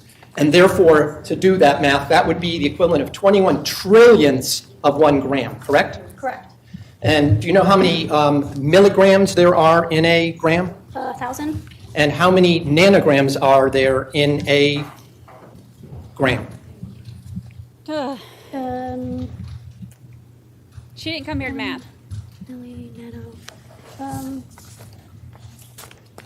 You said nano to gram. Nano to grams, yeah. Nano to gram is milli. I'm sorry. It's all right. I don't want to. Can you do nanograms to milligrams? Nanograms to milligrams is 100. 100,000. Okay. And how many picograms again in 1 nanogram? Pico and 1 nanogram is 1,000. 1,000 into 1 nanogram. 1,000 picograms, yes. Okay. So it's pretty small. Very small, yes.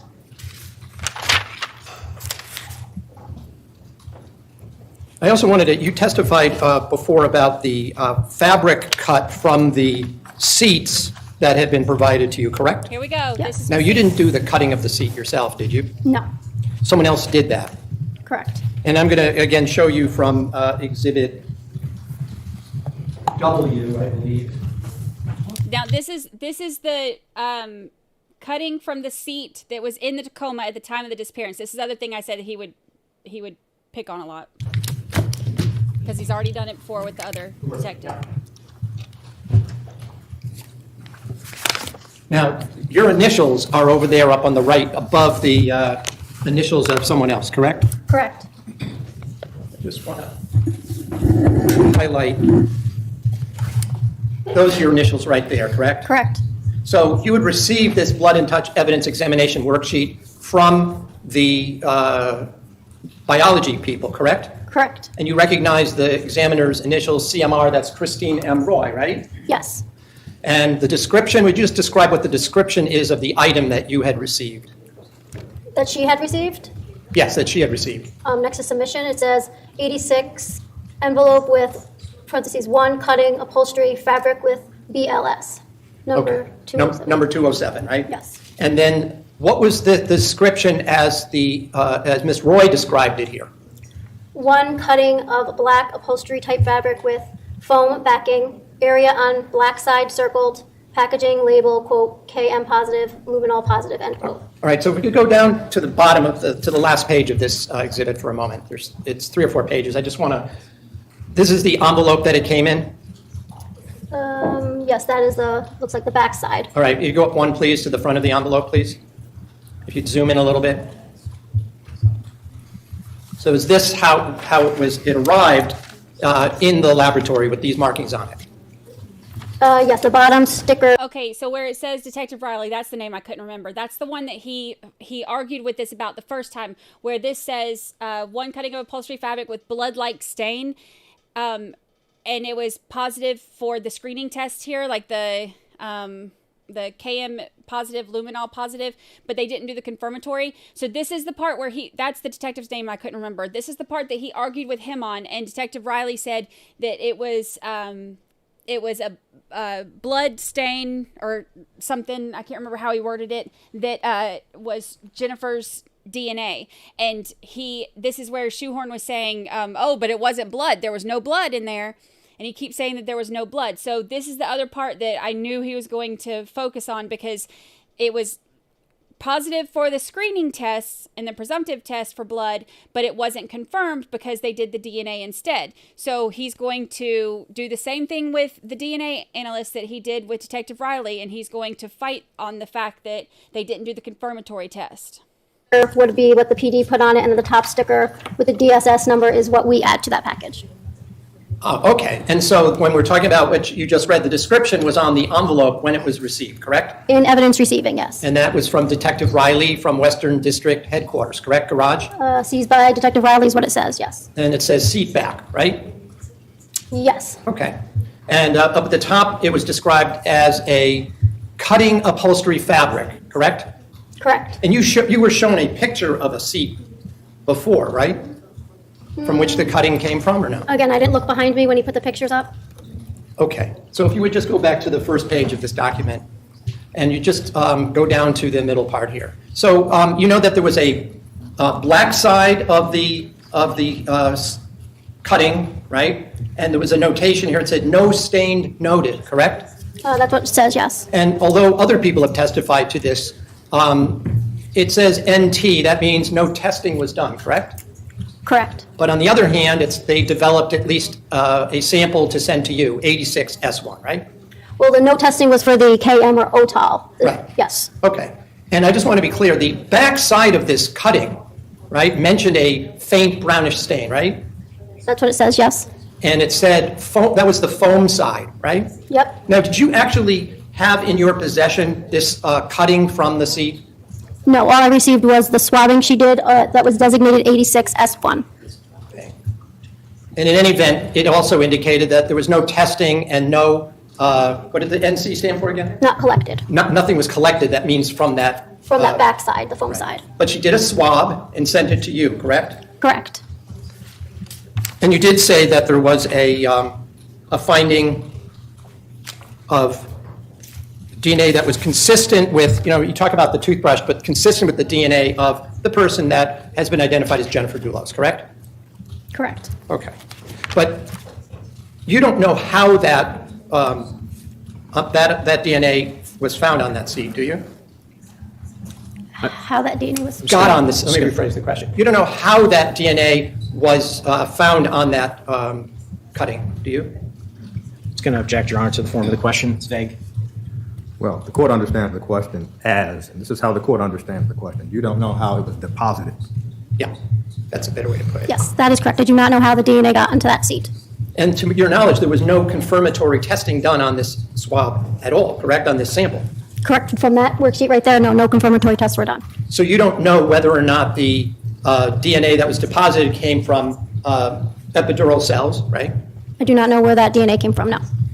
Or for that matter, whether it was from a fluid source of the person or skin cells, right? You don't know. That is correct. I do not know. Okay.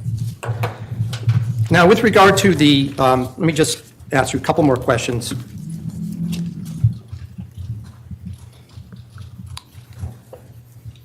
And by the way, just because the police identify something as a BLS or a blood-like stain, unless it's testified as being, or at least it's tested for human blood, you're not able to even confirm what the police are calling it, right? That is correct. Unless a confirmatory test for human blood was done, I can't say that it's actually blood. Okay.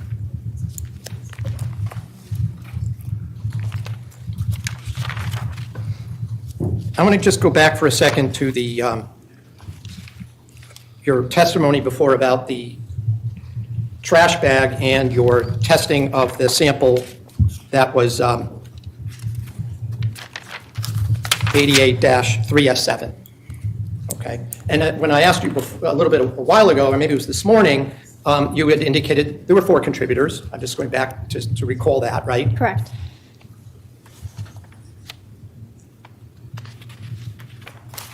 You were asked a hypothetical based on assuming whether or not, if Ms. Troconis had indicated in an interview that she had held a bag open while Mr. Dulos or someone else deposited items into a garbage bag, would that be consistent with how you might find some DNA cells on the exterior of that bag? I object, Your Honor. Misstates my hypothetical. Well, of course, the hypothetical, according to the code, hypothetical in the first instance has to include facts that have a fair and true relationship to the facts of the case and to each other. Secondly, not misleading. And third, that the hypothetical is not so lacking in essential facts that it is of no value to the jury. As the court remembers, the hypothetical that was posed, it was fairly short on facts. So the court is not able to determine whether it misstates the hypothetical. If I could just be heard, Your Honor, on that? Yes. Attorney Schoenhorn indicated in his paraphrasing of my question that I indicated or someone else deposited something into the bag. I did not say that. So that was my objection, is he's injecting a third person into my hypothetical that did not exist. Well, if I did, then I misspoke. I don't believe I did, but I will rephrase. Thank you. Again, as the preliminary, do you recall you were asked a hypothetical about a statement that my client had made to a third party regarding holding a bag, a garbage bag, while Mr. Dulos put something in that bag? Do you recall that hypothetical? I do, yes. So I'm just going to add a few facts and ask whether or not this is consistent with that same scenario. Could the small amount of DNA have gotten on the bag if it had been, so for example, the bag had been moved from one room to another? Well, object, Judge. Well, first, the easiest way for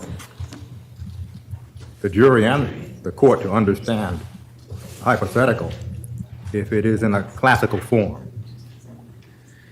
In other words, we will ask you to assume certain facts, and then those facts are laid out as they have already come into evidence, and then there are additional facts that now give form to the hypothetical. But a one-question hypothetical is not in the form that this court sees as of value to the jury in making a determination. The whole scenario would have to be set out according to the code and the classical approach to hypotheticals. Would assume for a minute that a person took a garbage bag out of a roll, pulled one out, and then used their hand to prevent the next one from being pulled out? I object, Your Honor. There's no foundation for this hypothetical. Well, this is not a hypothetical, as the court hears it. No. Then the terms were used, assume for a moment, but this does not sound like a hypothetical. This is just simply an opinion about a certain scenario. And I would just add, Your Honor, my objection on relevance grounds is there is no foundation for this particular assumption. Well, again, that can be left to redirect examination. The court will overrule the objection. Again, if you start with what Mr. McGinnis had given an assumption, if a person were to pull a garbage bag out of a roll and put their hand to prevent the next one from pulling out, so you pull off one, would that scenario be consistent with leaving some DNA on the next bag?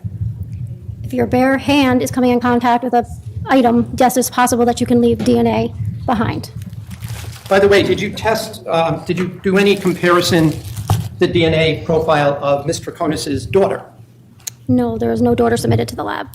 Did you do any testing with regard in comparison with regard to Ms. Troconis' mother? No. Would the handling a garbage bag while cleaning inside a house be consistent with depositing some skin cells or some DNA on a garbage bag exterior? I object, Your Honor. Relevance, no foundation. Well, the court hears the question as having already been answered through the first opinion given by Ms. Maydell, that if one bag was pulled from the box and another bag was held in the box by one of the subject's digits, could that possibly leave a DNA sample on that second bag? This is simply another scenario concerning how DNA can be deposited, the court is going to allow it. However, the court has already heard the evidence as to how DNA could be deposited, and the jury has already heard, on a bag coming from a box containing garbage bag. The court will allow the question overruled. It's the wine Sorry, bottle can you for repeat me. the question? Which scenario was this? I have to say, could I ask that it be replayed? I forgot my question, I'm sorry. He doesn't remember his question.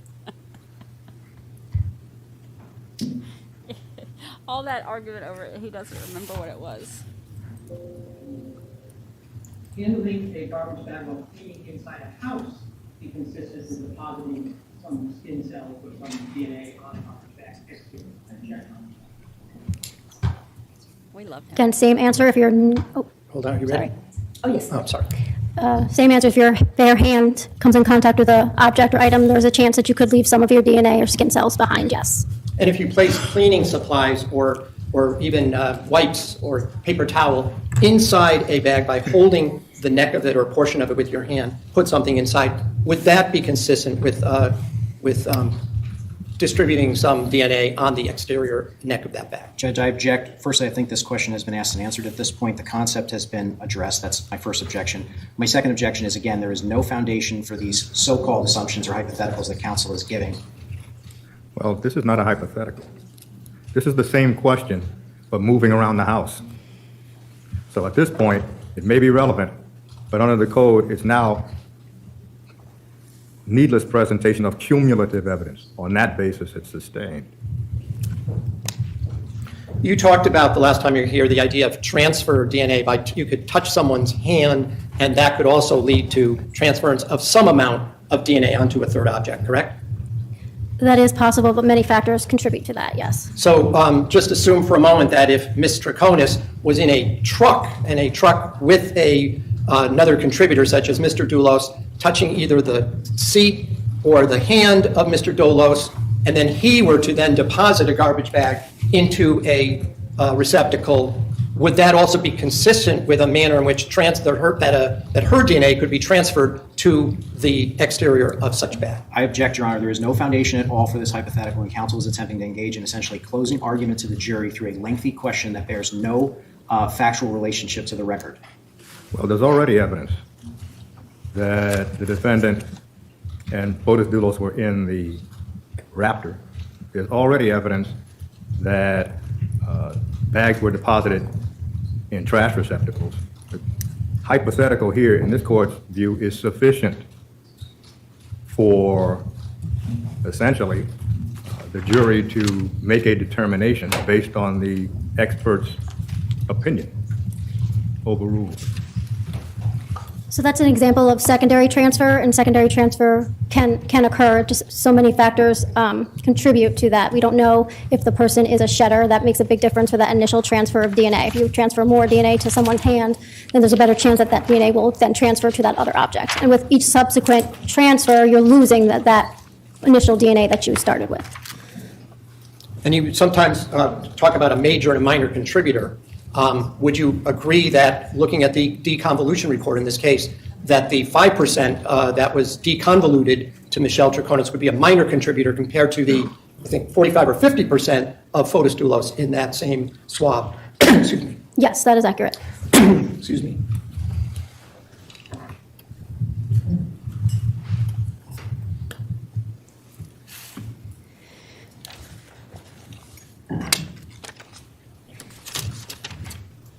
I want to shift gears and talk a little bit about mitochondrial DNA. And according to what you testified, if I understood it correctly, mitochondrial DNA is found at least in hair roots. Is that correct? Hair shafts. Hair shafts. I mean, it could be found in the root also because it's found in the cell, but not in the nuclear part of the cell. It's found in the cytoplasm, the white part of if you're thinking of an egg. The mitochondrial organelles have the mitochondria within those. It comes from you called it the maternal lineage, correct? Maternal line, yes. And the maternal line means the mother side of the family, right? Correct, yes. So it's an X chromosome, but no Y chromosome, right? No, it's not. The X chromosome is in the nucleus. This is separate. It's the DNA that's in the mitochondria. It's an organelle. But the DNA, at least to the extent that it's comparable, the DNA in the mitochondrial cell is comparable to what's in a nucleus, only less. Is that a fair statement? It's not unique to an individual, the DNA in mitochondria. There are more people that can have that same mitochondrial profile, is what you're saying, correct? Yes. And I think you used some percentages, but which I'm not going to go into right now, but I think you said something like, if we're talking about Caucasians, you said it was 0.36% of Caucasians had that particular profile? I mean, I'd have to refer to my report and which Sure. hair you're talking about.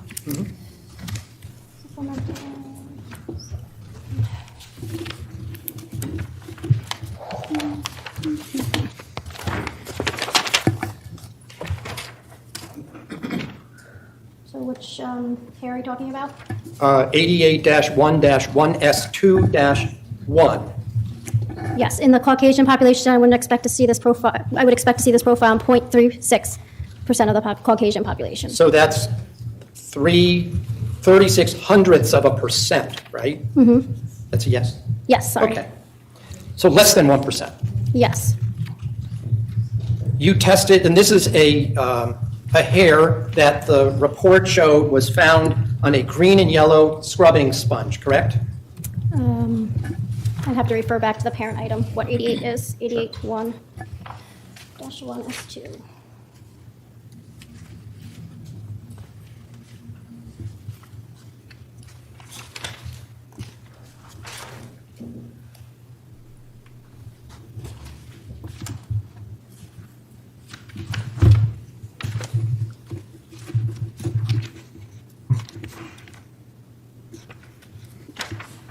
Lucy is everything right now.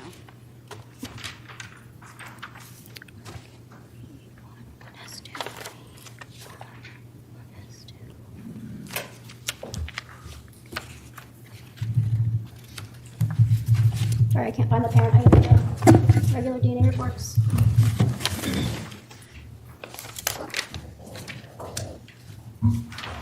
Try looking at, oh, that's not it.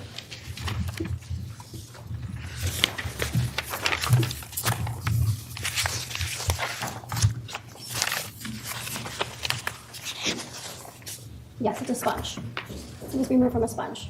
12, right, I think, is your report? Or 88-1-1S2? 88-1-1S2-01. Yes. Yeah, it came from a green and yellow sponge, correct? Yes. And that was the one found inside one of the black garbage bags, correct? Yes, I believe 88 was a black garbage bag. Yeah. And it was found, if I don't know if your notes indicate this, but there's been testimony, it's found by the latent print examiner, the fingerprint individual who testified inside one of those bags? I'm not aware of the latent print findings. Okay. But in any event, you did the hair analysis using the mitochondrial DNA to make a determination, correct? Yes, I did mitochondrial DNA testing and developed a sequence, yes. You don't know how that hair got on that scrub green and yellow sponge, do you? I do not know. But you indicated that Pavel Gumieni could not be excluded from being the source of that DNA, correct? Or anybody in his maternal line, yes. Which means, when you say it could have been his mother? Yep, mother, siblings. Siblings. Children. Not his children, sorry. Not his children. Nope, his mother or his siblings, yes. Right, couldn't be his child because No, it's he's coming from his side of the family. It Yes. would only be from the mother side of the family, right? Correct, yes. Okay.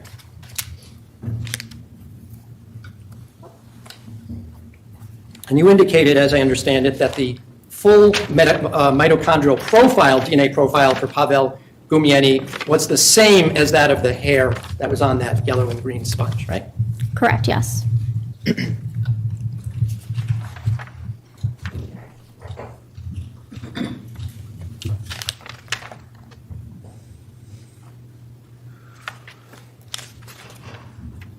I want to ask you just a couple of questions about the blouse and the the other item, the bra that was examined, the DNA that you extracted from that particular item, or those two items. You indicated, did you not, that there was a mixture of two contributors, correct? Which item are you referring to? The blouse, the striped blouse. 41, 1S1? Yeah. Yes, 2 contributors. One of them you identified as being consistent with actually full included, the source being the person we know to be Jennifer Dulos, correct? Yes, the toothbrush cannot be eliminated. Cannot be eliminated as the source. But yes, but with 100 billion times more likely as the statistic. And the same thing with the other item of clothing, the brassiere. What number item is that? So right around that same number, I don't know, 40, 41 2S1? yes.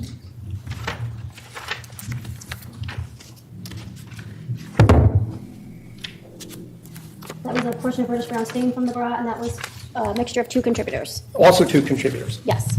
And one of them being the person whose profile was obtained from the toothbrush, correct? Correct, yes. And that would be Jennifer Dulos as we know it. Yes. You know the name, right? Yes. Did you test to determine who the second contributor was on these items? I believe everybody that was compared was eliminated. But Was excluded, eliminated as being the source, right? as being a contributor. Did you ever determine who that second contributor to those items was? Not from any more, no more knowns were submitted, no. Did you ever, were you ever asked to compare it to an individual by the name of Kent Mawini? No, I did not have his known submitted to the lab. That's what I kept asking. I just have a moment. I wanted to know about Kent.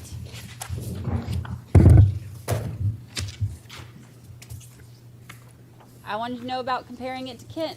Mahoney. Nothing further, thank you. Redirect, please.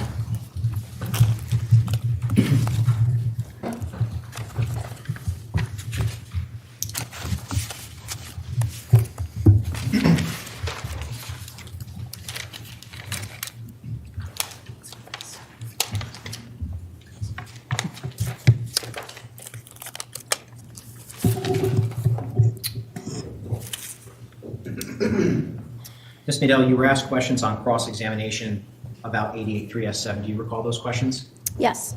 So just to recap, there were 2 different statistics or analysis that you did with respect to the defendant's known DNAs, one under the previous DNA kit and one under the more recent DNA kit. Is that correct? Yes, there was 2 different reports with 2 different comparisons, yes. And both statistics are valid. Is that correct? Correct, yes. So it is 780,000 times more likely that the defendant was a contributor on the bag that had Jennifer Dulos's DNA and duct tape. Is that correct? Objection. First of all, this is leading. Second of all, it's misstatement of what her findings are regarding likelihood. The court understands the findings to be in this form. Assuming a certain number of contributors, it is then X times more likely to have originated from a certain source of the profile, generated from a certain swab, and one unknown individual, then from 2 unknown individuals. That's the form of the testimony. And the court is going to sustain the objection because the form, as explained by Ms. Nadell, was not quoted or followed. Yes, Judge, I'll rephrase. With respect to 88.3S7, it was your conclusion that that profile was consistent with 4 contributors, correct? Yes. And it is 780,000 times more likely that the defendant was a contributor to that particular profile with 3 unknown individuals as opposed to 4 unknown individuals. Is that correct? That is correct, yes. And that bag had Jennifer Dulos's DNA and duct tape on the inside. Is that correct? I would have to go back to see that duct tape was collected from that parent item.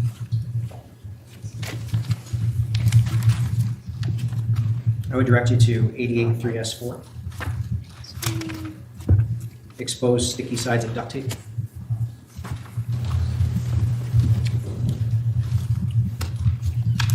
Yeah, so that would have been inside parent item 88. And Jennifer Dulos was also assuming 2 contributors, 100 billion times more likely to be a contributor to that exposed sticky side of duct tape, correct? Your Honor, this is absolute leading. The witness already testified. We don't need Mr.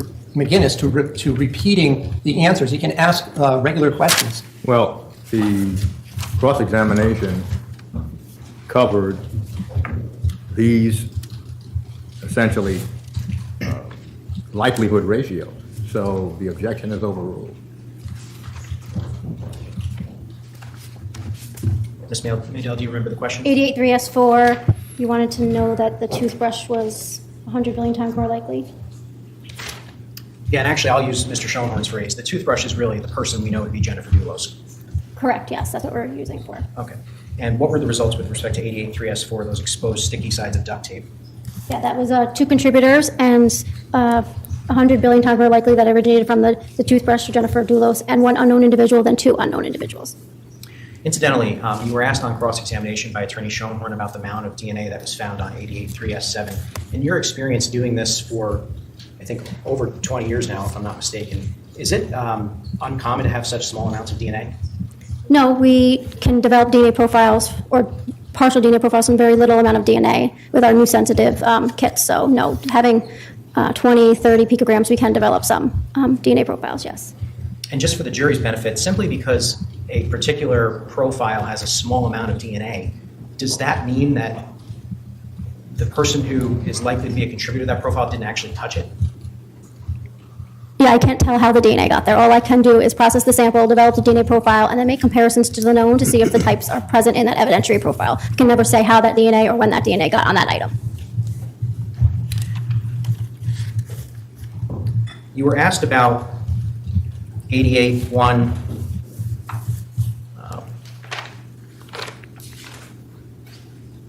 1S2, 88-1-1S2, which was a hair found on a sponge. Do you recall that? Yes. And you were asked on cross-examination about whether or not Pavel Gumieni could be eliminated as the source of that particular hair. Do you recall those questions? My conclusion is that he cannot be excluded as being the source or someone in his maternal line. I want you to assume that someone had cleaned Mr. Gumieni's vehicle with that sponge. Is it possible that a hair from Mr. Gumieni, being that it's his vehicle, could have ended up on that sponge? Objection. Again, it's the same objection Mr. McGinnis made. There is no evidence that anyone cleaned his truck with that sponge. So there is not a basis for making that assumption or hypothetical or foundation. Of course, the court has to determine which facts bear a true and fair relationship to each other. And then it has to determine whether the additional facts are appropriate for the hypothetical.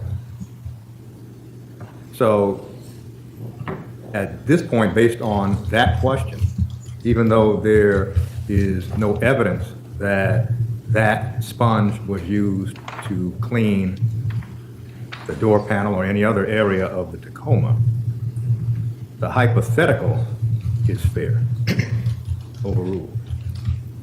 Yes, it's known that you shed hairs constantly. So if you are driving around your car, it's likely that you're going to shed some hairs into your own car. And then if you are wiping something down, you pick that up onto that sponge or towel or whatever you're wiping it with. And I just had a chance to review the results briefly, and so this isn't an entirely fair question. But with the exception of that hair, which we just talked about, isn't it true that Mr. Gumieni was eliminated from every single profile from items recovered in Hartford? Again, I'm object to the leading nature of the question, and I thought there were some inconclusive, so it's an improper question. The court is not certain that this witness knows what items were recovered from Hartford, because this witness only knows what is in essentially the transmittal from biology. So the court will sustain the objection but allow you to rephrase the question. Earlier, I was reading a stipulation out loud with respect to where certain items were seized. You'll recall that? Yes. And there were certain items that were read out loud from the stipulation that were recovered in Hartford. And my question is with respect to those items, and I guess I can 50, 51, 54, 61, 62, 52, 53, 55, 88, 40, 41, 96, although no profiles were developed on 96. But for the items that you were able to develop profiles on, isn't it true that Mr. Gumieni was eliminated from every single profile?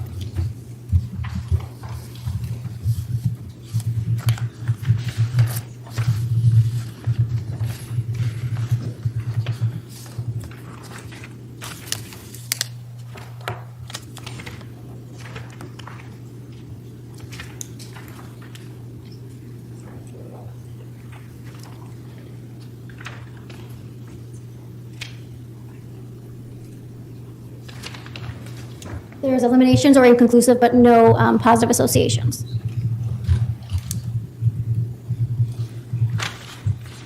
And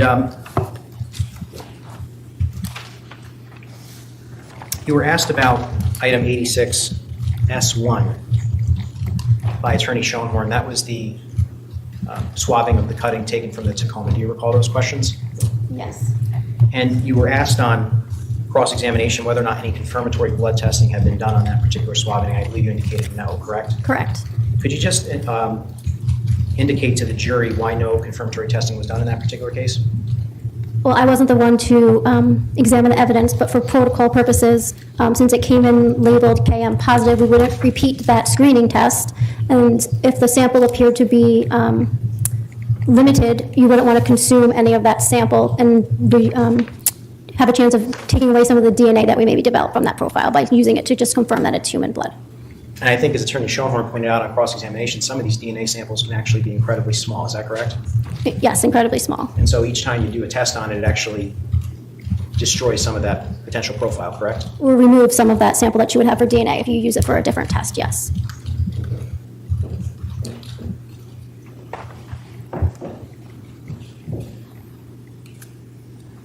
If I could just have a moment, Judge. Yes.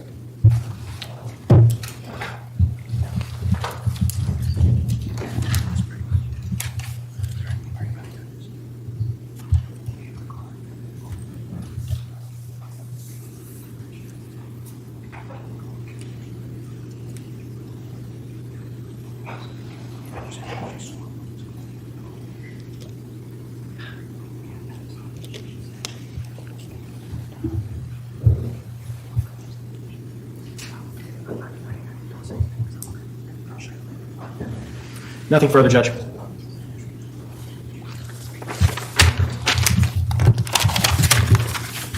Whether the likelihood ratio was 250,000 to 1 on the retest in 2023 or 780,000 to 1, assuming 4 contributors, we're still talking about the same 3 human cells, correct? Approximately 3 cells from the amount of DNA that I amplified, yes.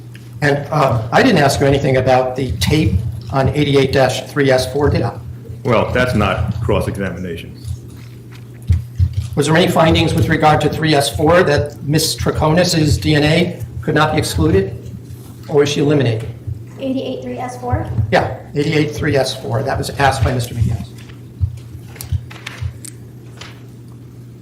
Michelle Troconis is eliminated as a contributor to that profile.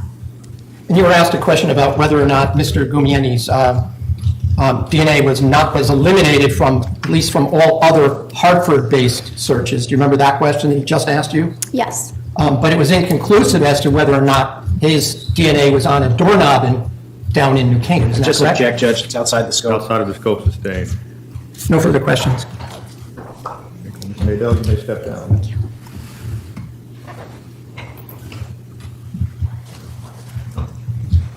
She's ready to get out of there.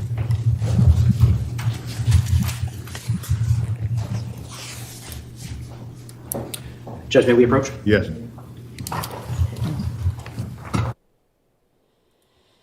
Okay, we're almost caught up to real time now.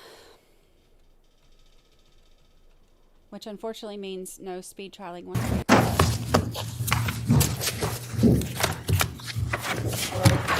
All rise. This honorable speaker now stands adjourned until tomorrow at 10 a.m. Oh, so we're done. Well, that's actually really good timing. We're adjourned till tomorrow at 10, and it just so happens that it's right when we catch up to real time. So that worked out pretty well. So big takeaways from today is the DNA was linked to Fotis inside the gloves and on some of the bags. A ton of the DNA was Jennifer's, and Michelle's DNA was on one of the bags as a minor contributor, and also Jennifer's DNA was on the blood-like stain that was on the upholstery of the seat in the Tacoma on the day she went missing.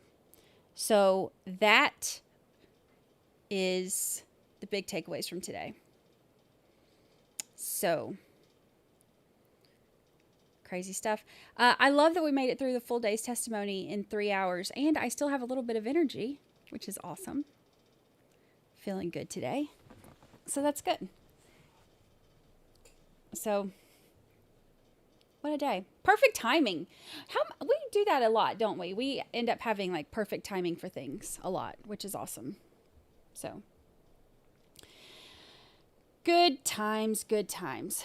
So tomorrow, I'm going to do the same thing I did today. I'm going to schedule the stream for 12 Eastern.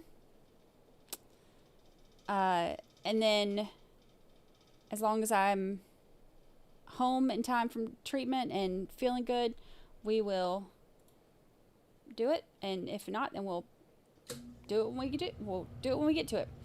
With no court on Friday or Monday, we'll have plenty of time to catch up if we, because I know we're not going to do Wednesday. So we'll have plenty of time to catch up on whatever times we do miss this week. All right. Marie Moss, our official statistician. 1 witness, 13 objections, 1 sidebar. He said right 91 times, which means he asked 91 questions for the defense. Gracious alive. That guy. Thank you, Marie Moss. I appreciate it. I appreciate it so much. All right, that's it. Who do we have? Let's see. Are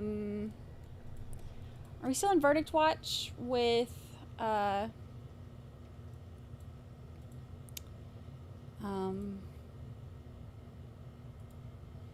Crumley?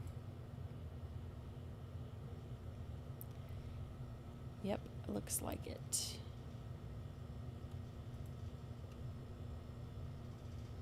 All right, I'm going to redirect us over to RA for verdict watch. A lot of you are already over there anyway on a different screen, I know. So I'm going to redirect you over there. Oh, Kathy Davidson, yes, I did start a new book. I started, there's a new one in the Girl with the Dragon Tattoo series, what do they call it? The Millennium series, I think is what they call it. So I started that one today, and so far it's really good. I just started it in treatment this morning. So far it's really good. So good stuff. Good stuff. All right, y'all. I appreciate everything. Thank you for hanging out with me today. Thank you for my gifts from the mailbox too. That was awesome. I appreciate, and I put my bracelet on. It's sweet. So I appreciate this stuff. Y'all are awesome. Happy Monday. Happy Monday. I hope everybody has a night like Lucy has had, where she is just relaxed. She's back now. Hold on, let me see. There she is with her bottle. She's back with her bottle. I appreciate everything. I will see y'all bright and early-ish. I'll see y'all tomorrow. More than likely. Let me get set up. All right, yep, I got the redirect set up. All right, I'll see you tomorrow.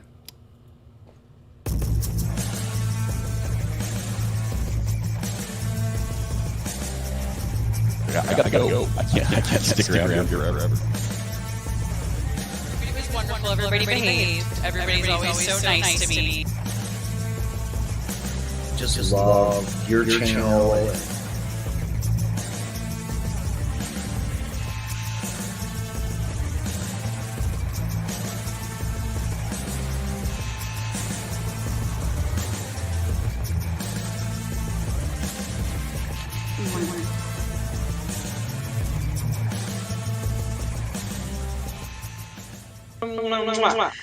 Goodbye, good people. Now, how the heck do I get out of here?